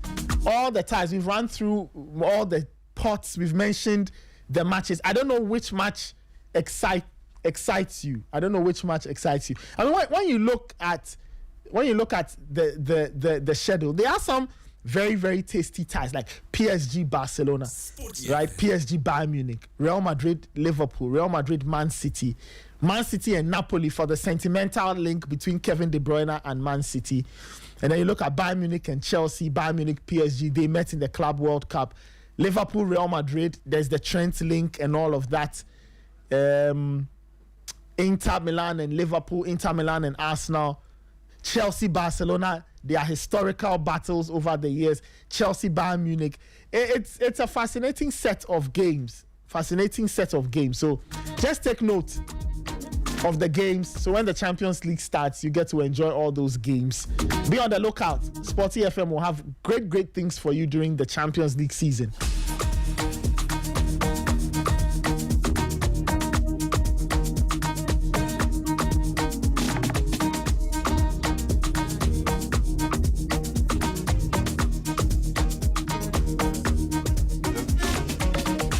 Nine minutes after 9. This is still the Sporty Breakfast. Let's talk some Premier League news, and there is a tasty game this weekend, a very exciting game this weekend in terms of the Premier League in England. For those who do not know, there is something exciting happening. Let me just run through the full fixture list and then we can zone in quickly on the match of the round. Chelsea Fulham, 11:30 on Saturday. Man United and Burnley face each other 2 p.m. on Saturday. Sunderland and Brentford, 2 p.m. Spurs and Bournemouth, 2 p.m. Wolves and Everton, 2 p.m. Leeds versus Newcastle at 4:30. And then on Sunday, it's Brighton versus Man City, 1 p.m. Nottingham Forest versus West Ham, 1 p.m. Liverpool versus Arsenal at 3:30 p.m. And 6 p.m. is that game between Aston Villa and Crystal Palace. That game is at Villa Park. Guys, we can only talk about one game, and it's Liverpool v Arsenal at Anfield. We saw Liverpool beating Bournemouth in their opening game.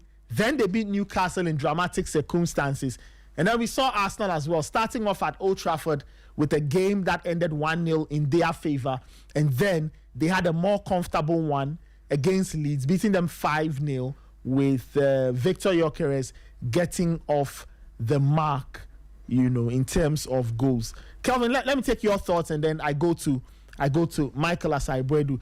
The first big test for either side, even though you can argue that Liverpool faced a tough one last Monday when they took on Newcastle away from home. Well, I think Newcastle's 2 games all have been very tough, but the mark of champions is the ability to muddle through, And I always say it. Last season was the same thing we said about Liverpool. They struggled their first game. The second game, Nottingham Forest beat them, but many were saying, no, come on, this Liverpool team, they are beatable. And Slot continued, and then, he went on to win the season with that sort of resilience that, Liverpool's team have. This season, there are a few lapses or a couple of lapses in the team. In central, in their on their left and right hand side. Yes, you may have Kekesh. This game, I'm expecting that they play Bradley instead of Gomez there, but that will also serve Arsenal that opportunity to capitalize on that area, because if you look at all the 2 games Liverpool has played, it's the laterals and then that side of Konate that has given the game away, to opponents to capitalize and score. And I'm sure Arsenal, knowing this, they would also be missing the services of Bukayo Saka in there. We don't know whether Martin Odegaard is very much available and should start this. But I think the Arsenal team has evolved. Now they have, quality across the pitch. Yes. Defensively, Arsenal look more solid than Liverpool do, because Liverpool have conceded 4 times. You go back to the Community Shield, and it tells you that they've conceded so many goals. For a team that concedes at least 2 goals per game in the last 3 games that they've played, it clearly gives an indication that all is not that well with them. And judging from Arsenal's 6 goals in the last 2 games that they've played, especially that 5-0 dropping over Leeds United, you may consider the opposition, but if you look at the way and manner in which the goals came, it can come against any other team. 2 corner kicks, Julian Timber gets it connected. Victor Gyökeres with a 10, a striker's finish. The penalty, it can fall to anybody at all. And then that Bukayo Saka finish, it could come any day. And especially if Arsenal decide to play someone like Eberechi as in that game, or put Madueke on that side, put Max Dorman or Ethan Wanyeri. These are players who want to prove a point. The main selection dilemma for Liverpool is at right back and then left back, whether to play Conor Bradley or play Gomez or play Kekesh or stay with Robertson, who is much more experienced. But in midfield, I expect that Gravenberch return with Soboslai, and then Liverpool will keep up their attack. Salah, Vets, Gakpo. Arsenal defensive men should really check the Liverpool's runs, because they will not have it as easy as they had in the first 2 games. Yes. We know United's attack was just listless. You look at that. Leeds didn't have any exactly. They didn't have any teeth, so it was quite easy for them to. But this Liverpool attack will give them lots to worry. Mohamed Salah alone is a worry. Cody Gakpo, and now Ekitike, he's finding that confidence. You may rule out Vet, but don't forget his magical ability. He can some of these games just spring up and then come to the party, and by the time you realize, he'll be causing a havoc. It's going to be quite a difficult game. I think for the first time in Mikel Arteta's era, he should be able to try and get a convincing win over Liverpool at the Anfield. Okay, Michael, your thoughts on this? Liverpool welcome Arsenal to Anfield. It's Anfield's first big game of the season, and I don't know, what do you make of Liverpool? They had to go through the ringer against Newcastle to win 3-2. They have to do it all over again this weekend when Arsenal come calling on Sunday. I think they sold out 2 exciting games last season. Like, they gave us 2-2 draws. The first game 2-2, the second game 2-2. So definitely it gives us the indication that whenever these 2 sides meet, they have a go at each other. They are very much attacking oriented. So they want to really see how best they can win the game. But I think the timing, this is a game before match day 4 in the Premier League, and it's early days yet. It is a stage where managers are trying to put together their teams to ensure that they can still win some points and establish themselves on the Premier League table. So it means that there will be a certain pragmatism attached to how these managers approach it. So although I said that they gave us 2 exciting games that was full of goals last season, I think the pragmatic approach that will be adopted by both coaches will make this game edge towards a draw, for instance. And I think Arsenal are entering this game where their major strength is Liverpool's weakness, Arsenal's defense. 2 games, 2 clean sheets. But it's not just that. It's about how compact they are. How difficult is it to get quality chances against them? But I want to see them tested against a very good attack like Liverpool's. Ekitike has been getting in on the scoring at Mo Salah, showed us how he's still not left the scene and is the main goal threat in the Premier League as it stands now. Verse has yet to come to the party, but there is still Cody Gakpo. So I think if you have 4 main attackers and 3 are functioning efficiently this season, it tells good of how Liverpool's attack is. And clearly, let's see how they will shape up against Arsenal's defense. But my major worry will be the midfield. Liverpool's midfield and how they'll be able to combat for balls, how they will be competing in the duels to try and see if they can wrestle possession from the Arsenal side. It is at Anfield. The fans will spare them on. But then, if you don't have the right combination to play and excel in the middle as required, then it is going to be difficult, because it is not just Arsenal's defense that is strong. They also have a strong midfield base, and they're able to build, they're able to control. In the game against Man U, a lot of people have said that the Man U created a lot of chances and all that, but I want to believe that Arsenal also did exert a certain level of control in the game. And if they bring that to bear against Liverpool, I see Liverpool struggling. Liverpool's defensive vulnerabilities will also be there for Arsenal to take. What hurts me is that they won't have their best attacker available in Bukayo Saka. But I still think when they went into the transfer market, they did the business with this in mind. Last season, Saka was out for a spell, and it affected them. If you bring on board Noni Madueke, who, although did not excel at Chelsea, he did very well. And there were games where he came to light, he came to the party. If you have Eberechi Eze also joining, clearly it gives Arsenal attacking options. And they have Victor Gyökeres. So there's an Arsenal attack that looks improved from last season, where they had players out and not available. So I think Arsenal are in a very good position to go to Anfield and prove a point. But the pragmatic approach will mean that this game has a draw written all over it, whether it's a score draw or it ends in a goalless stalemate. I still see this game as one that neither side could win. I don't see Liverpool winning this. They are not too good because they can score, but they will likely concede it to their defensive vulnerabilities. And then I also don't see us now going all out to try and then win against Liverpool at Anfield. It will not really make much sense.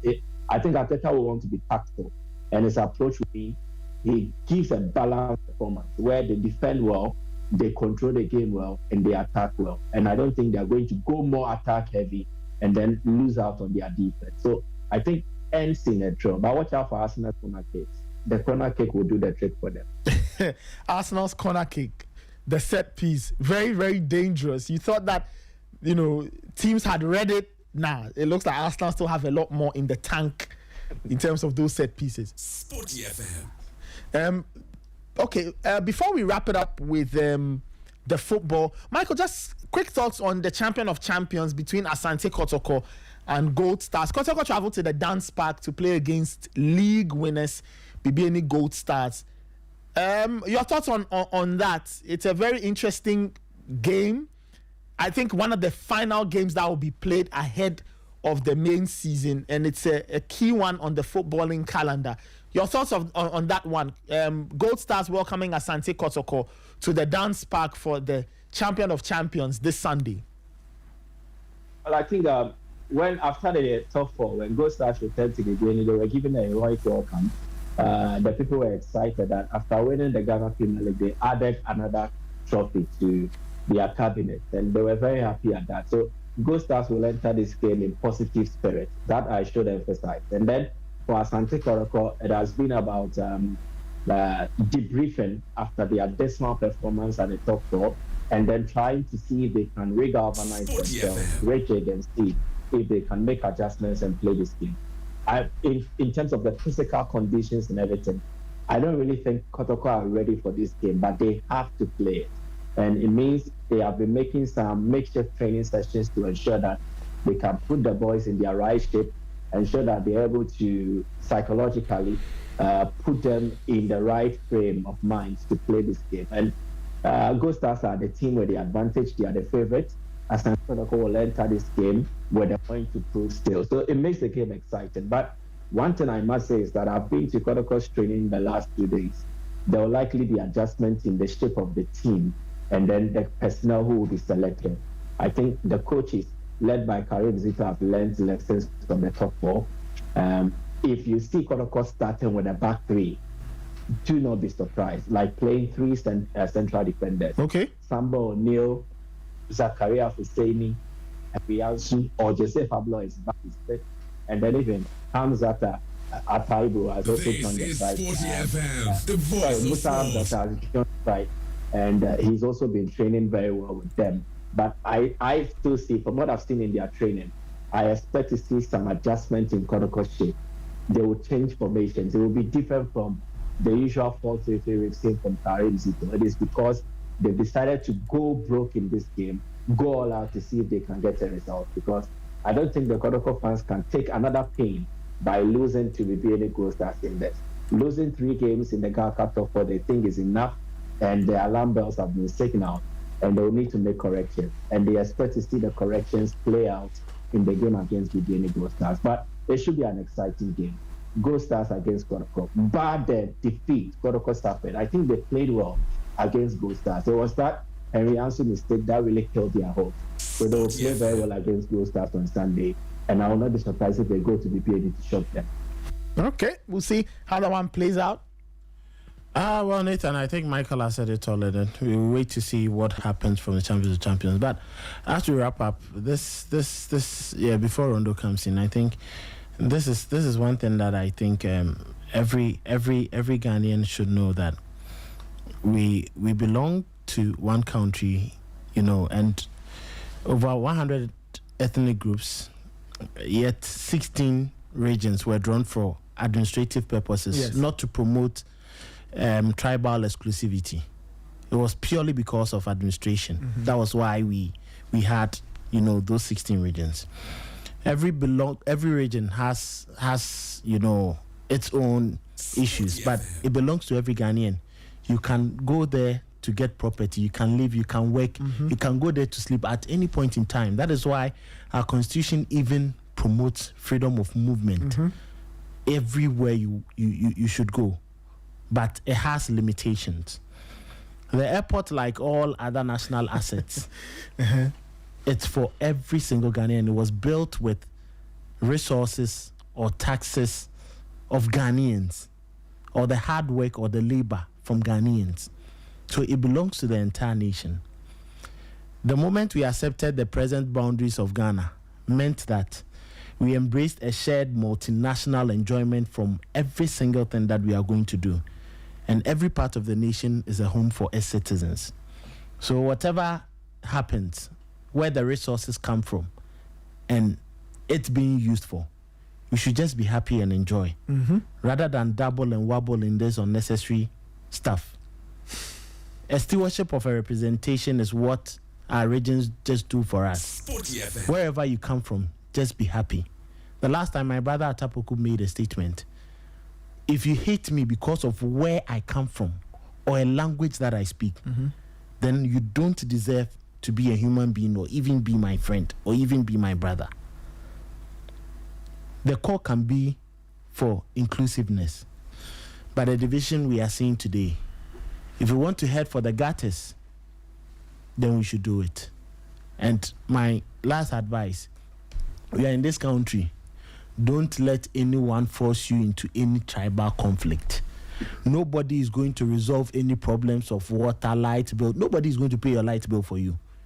Nobody. If you don't have pipe supplied to your house, you have to go and fetch, or you order for water.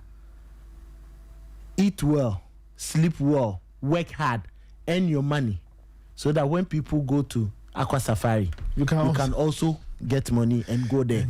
If Immortal tells you, let's go to Atomic and go and enjoy, let's go and get a new shoe, you can also go and pay and get a new shoe to wear. God bless us all. Rondo has a lot more for us.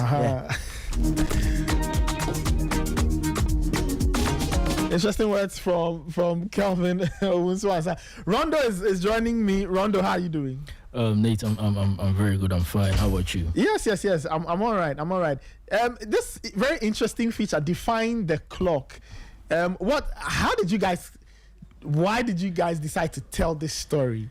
And what's it all about? We'll get into it, but I just want listeners to understand before we give them the feature this morning. This one is for the night crawlers. The night crawlers, the people who stay up every night to watch their favorite teams. When it comes to basketball in Ghana, right?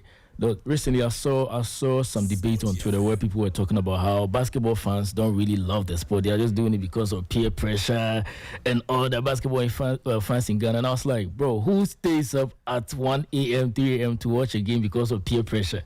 You understand? So these are all part of the reasons why I decided to do the feature, because it's not easy. Personally, I've faced some challenges. I've had to make some sacrifices just to be able to watch basketball games. When I was in university, there were times where I had to, there were some games that were played around like 3 a.m. and I had class at 7 a.m. But I still watched the games and went to class around like 7:30 because I love the sports. And looking back, is this something that I would have changed? No, I still probably would have done the same thing again. That's basketball for me. I know a lot of Ghanaian basketball fans feel the same way. Wonderful. Great stuff there. So here's the feature, define the clock, the unseen grind of Ghanaian NBA fans. It's the latest of our Sporty stories, and it's told by Rondo, and it speaks for the basketball community, those who stay up to watch NBA games, to follow the sport that they love so much. So here is the story. Define the clock, the unseen grind of Ghanaian NBA fans. Enjoy. Basketball may be an American pastime, but its heartbeat echoes loudly in Ghana, just at a very different hour. Every night, when the world around them sleeps, a special kind of sports fan rises, armed with data bundles, thermos flasks of coffee, and unwavering loyalty. These Ghanaian NBA fans defy time zones and biological clocks just to be a part of the action. But what drives this devotion? What keeps somebody glued to a screen at 3 a.m. for a sport played thousands of miles away? This is the untold story of sacrifice, passion, and the invincible hustle of Ghana's most dedicated NBA lovers.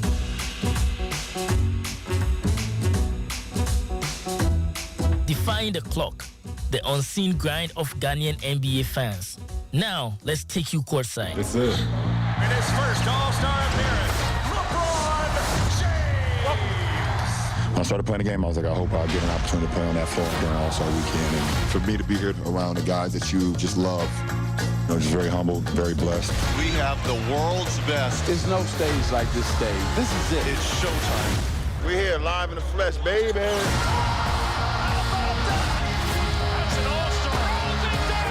The National Basketball Association, or NBA, is a worldwide sensation, captivating audiences with its skill, drama, and star power. The best of the best, and everybody's watching. What a show! It's time to go, baby. Its electrifying energy and universal appeal, largely thanks to icons such as LeBron James, Steph Curry, and Giannis Antetokounmpo, attract fans from every corner of the globe, including Ghana. But for these passionate followers in Ghana, tuning into their favorite American teams means navigating a significant time difference, a daily test of dedication that often stretches into the early hours. It's a battle of commitment, caffeine, and the sheer will to catch everyone. Cross-court, Siakam for the slam! He's hit the drive inside, blocked by Dort. Oh, what a rejection from Lou Dort. Halliburton driving, pulls off, jump shot. It's gone! It's gone! With 3/10 of a second remaining. Timeout, OKC.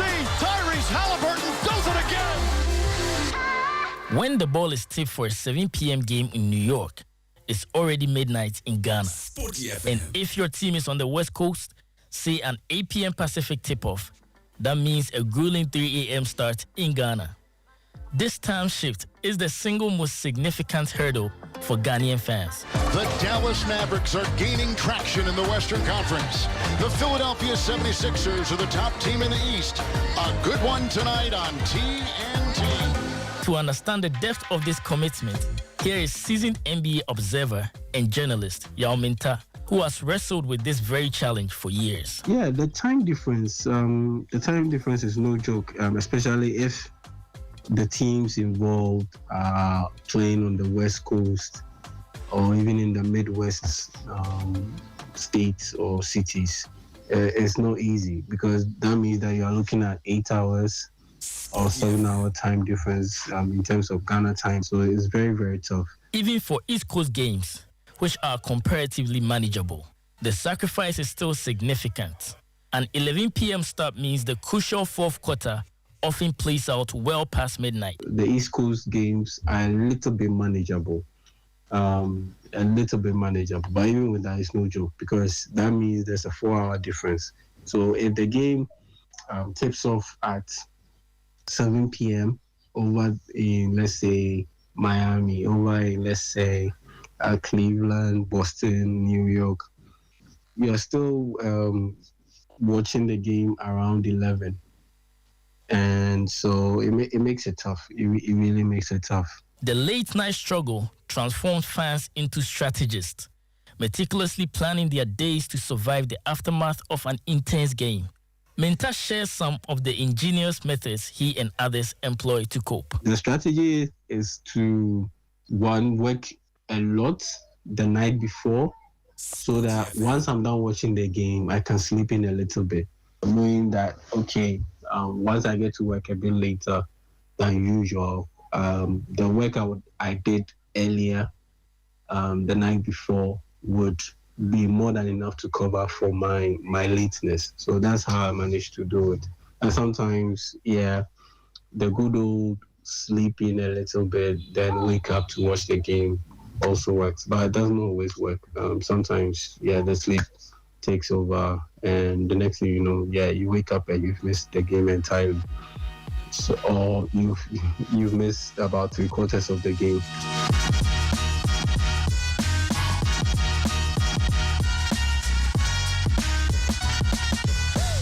This constant battle against their own biological clocks often forces a difficult choice between their passion and their daily responsibilities. Oh yeah, making tough choices is always something that plays on your mind, because as you well know, live in a very busy city, and there's always work, and so there's always that tough choice that you have to make.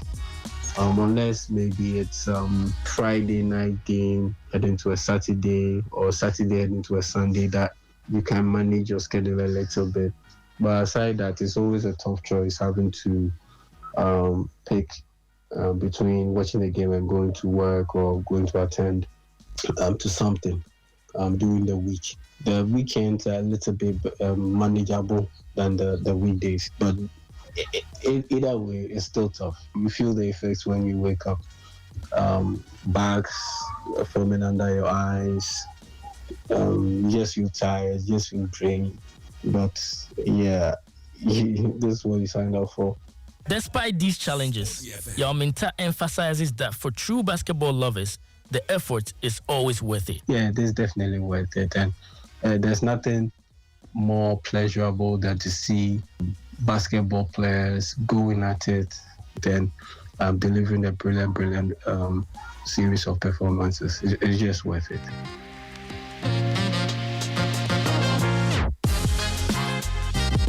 For Tracy, a die-hard Lakers fan who has experienced the NBA viewing challenge from both Ghana and the US, the time difference is the most significant hurdle. It's a double-edged sword, especially when a late-night session culminates in a heartbreaking loss for her team. With the US, it's just part of your day when you're watching the NBA. But in Ghana, it's like, if the next day is a working day, you are blurry-eyed, you are tired. If your team too lost, then it's even worse, because it's like you are sleep-deprived and upset at the same time.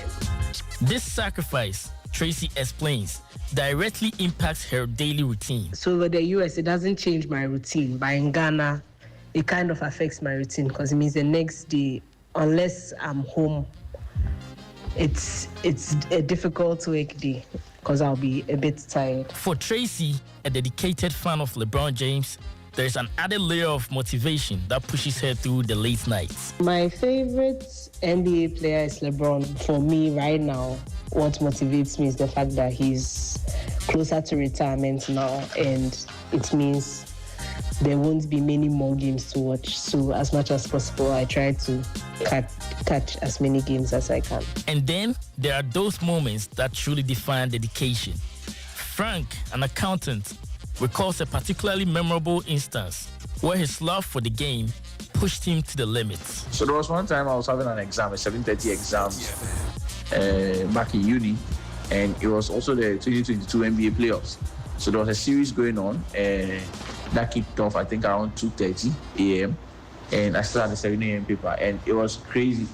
But interestingly, I still watched that basketball match. I watched it from start to finish.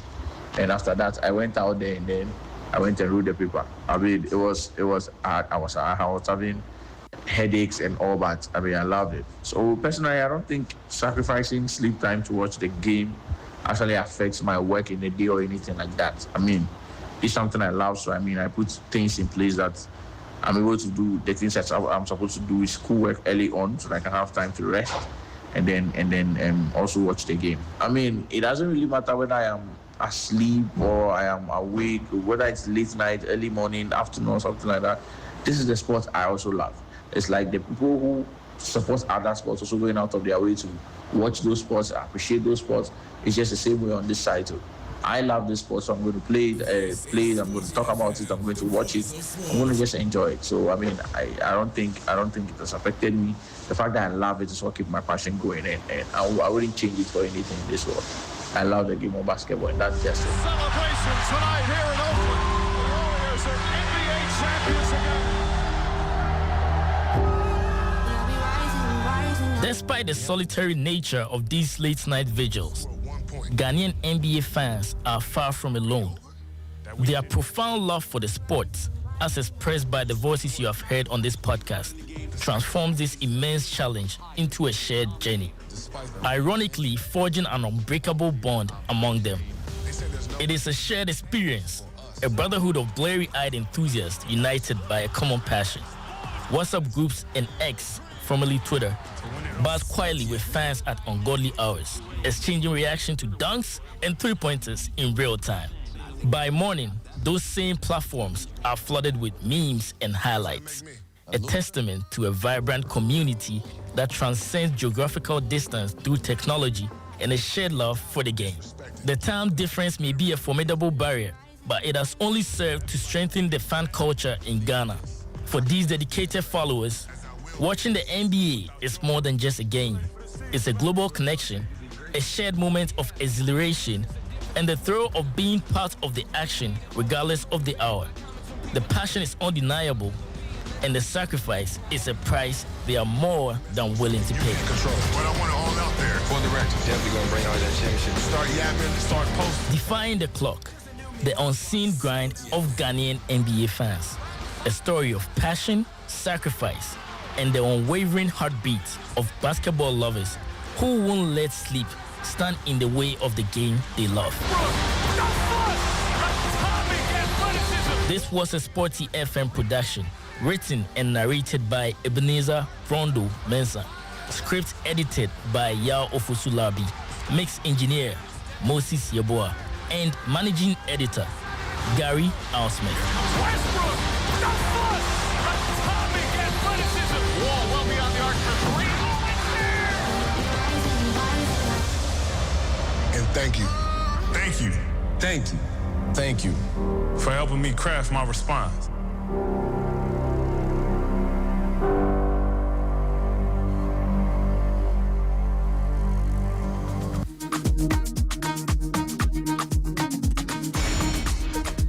So that was the feature for the morning. Define the clock, the unseen grind of NBA fans in Ghana. Rondo put that story together. Rondo, great work. Congrats on putting it together. You spoke to a number of basketball fans. Some I know personally, some I've worked with, and I can testify to the fact that they do love the game. Tell me, how open were they to sharing their experiences when you told them you were putting this story together? I mean, they were very open. They've been wanting to tell the story for a long time. This is something that they've been doing for a long time. So when I told them that I was doing the feature, they were very happy. They didn't even have any pushbacks. They just wanted to share their story. Wonderful, yeah. Wonderful. Yeah, I mean, your own, I'm sure you've also had your own experiences staying up late. Yeah. I've had many experiences. There's this one that, there was this time in 2021, the Lakers played the Phoenix Suns in the playoffs, right? Mm-hmm. And that game was a game 5. No, it was a game 6. So I thought the Lakers were going to win. The Lakers were going to tie the series. But unfortunately, I stayed up all night and we lost. Devin Booker cooked us. Wow. So the following morning, I had to go see my cousin. I had to go do something for my cousin. And I got there late because after the game, I had to sleep early. You had to catch some sleep. On my way there, I was still angry. I was still mad because I thought we were going to win the championship. My eyes were all red and all that. So when I got there, fortunately for me, she was cooking. Mm-hmm. So when she asked me why were my eyes so red, I was like, oh, it's the onions. The onions, but deep down you were upset. Down, I was upset. Lakers, exactly, and I couldn't even sleep. So yeah, Lakers lost. I know. Look, I won't call myself a huge basketball fan, but I have stayed up to watch games, and I do try and follow the sport, so I can completely relate. I've had my fair share of watching basketball games at dawn, or sometimes catching basketball games at dawn. Recently, one morning when I had to come to work, I was ready. Raymond Yamado is here, by the way. He had a few things to do with. I was ready leaving the house, and I turned on the television, and it was the playing game between the Warriors and the Grizzlies. This was a few months ago. I said, oh, it's left with like 7 minutes on the clock. Let me end up watching it. 7 minutes on a basketball clock can turn to 15 very quickly. Because stop, start. And there I was. This was around 4:30 a.m. That's typically when I leave home. And then I said, okay, it's just 7 minutes on the clock. They were doing timeout after timeout, foul. By the time I left, it was 5. That's basketball for you. So yeah, I can completely relate. Ray, have you had any? Have you ever stayed up to watch? Oh yeah, I mean, I do stay up. I do stay up a lot to watch the games. For 2 reasons. One, business. 2, that was that was when I got very close to Winston. Because of business, I had to watch the games, and then just for you to get a hold of the game, I used to watch it. But I actually had an experience at the Xfinity Mobile Arena in Philly. Oh, okay. Where the 76ers are. Oh, okay. You went to watch a game? Yeah, so... Oh, that's nice. I lived in South Jersey. One of the things I want to do in my life is to watch a basketball game live. So I got free tickets, with colleagues to go watch, 76ers play. I think it was against the Knicks or something. It was a good game. That was the first time I went to the Xfinity Arena, and maybe I have plans of moving to a different venue. Really posh edifice they are trying to put up, the 76ers. So I got to watch that game at 8:00. US time. Yeah, so US time. So for the Americans, they watch the game at normal times. But we watch it at normal times because of the time zone. So in the West, it's a bit friendlier. But in the East, it could get crazy. But it's nice. It's that whole feeling. And that's why sometimes I feel we don't do so much when it comes to marketing sports here. Before you get there, no one is selling tickets at the gate. It's sold out. It's already sold out. So what are you going to do out there? Unless maybe, the guys who try to sort you out outside there. But I mean, it's sold out. Everything that happens in there, the entertainment. Man, like it's an experience. So I would want to watch a basketball again. I want to go to Miami. You want to go to Miami? Hey, I want to go and watch the Heat. No, you want to do it again. You want to do it over and over again. It's expensive. That's the only challenge. But otherwise, Nathan, it's something. I mean, even if you don't like basketball, the whole package is worth it. The whole package is worth it. Even when you watch it, for us in Ghana, when we watch it, we like the experience. So just imagine. And you can imagine I was way up there.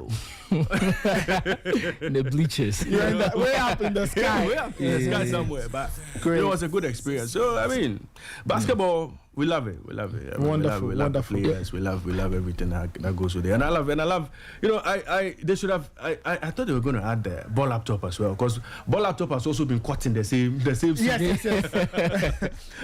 Ball laptop is our NBA and NFL show here on Sporty FM. It airs Tuesdays to Sundays, 10 p.m. Yeah. So it's also in there. Yes, it's all part of the web. Part of the mix. Rondo, any final words?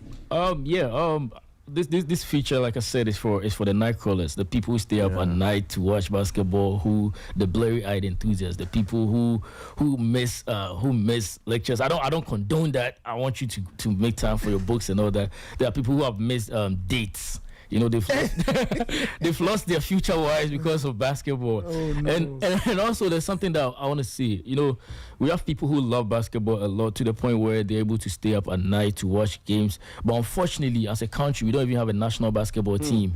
We have people who run basketball here in this country, and we don't have a national basketball team. Recently, they played their Afro baskets.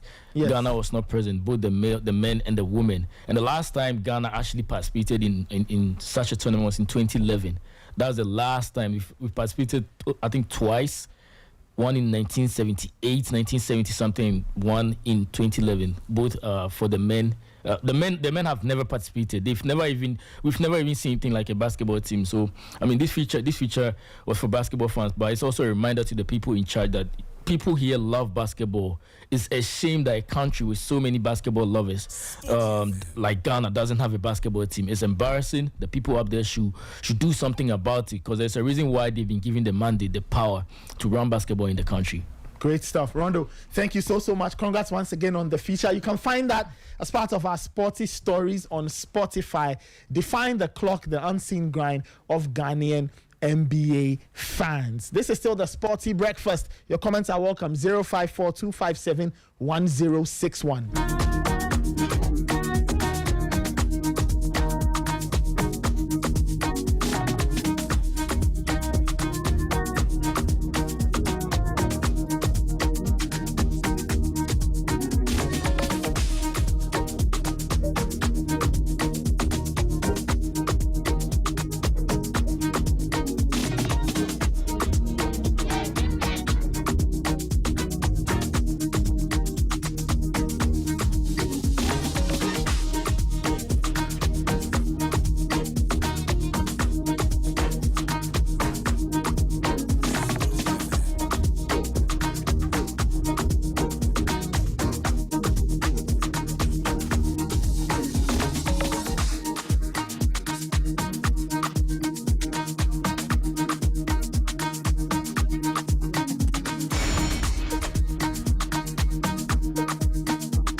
9:49, and this is where we wrap it up on the Sporty Breakfast.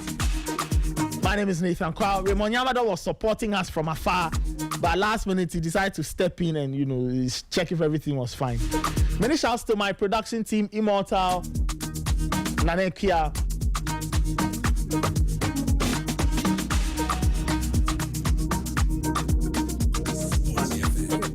Angela. We spoke to Abigail Senasosu, who's in Cote d'Ivoire. Shout out to Emmanuel I Am Guy and Fly. Shout out to the entire team, the technical guys, Fidelis, my DJ.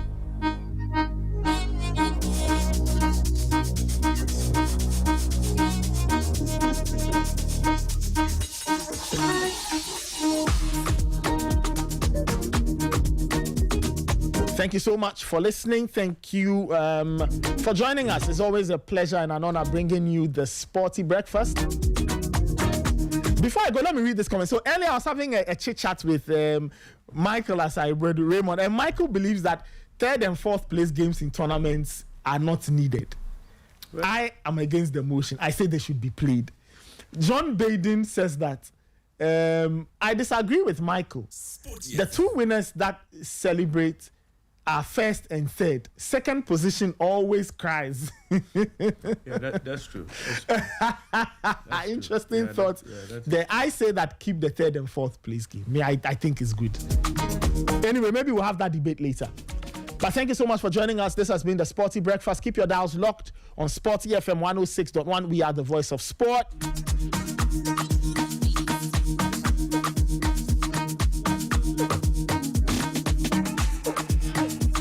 Remember to keep your dials here. There's the news at midday, the Sporty Plug at 12:30, Sporty Drive at 4, and then we have a lot to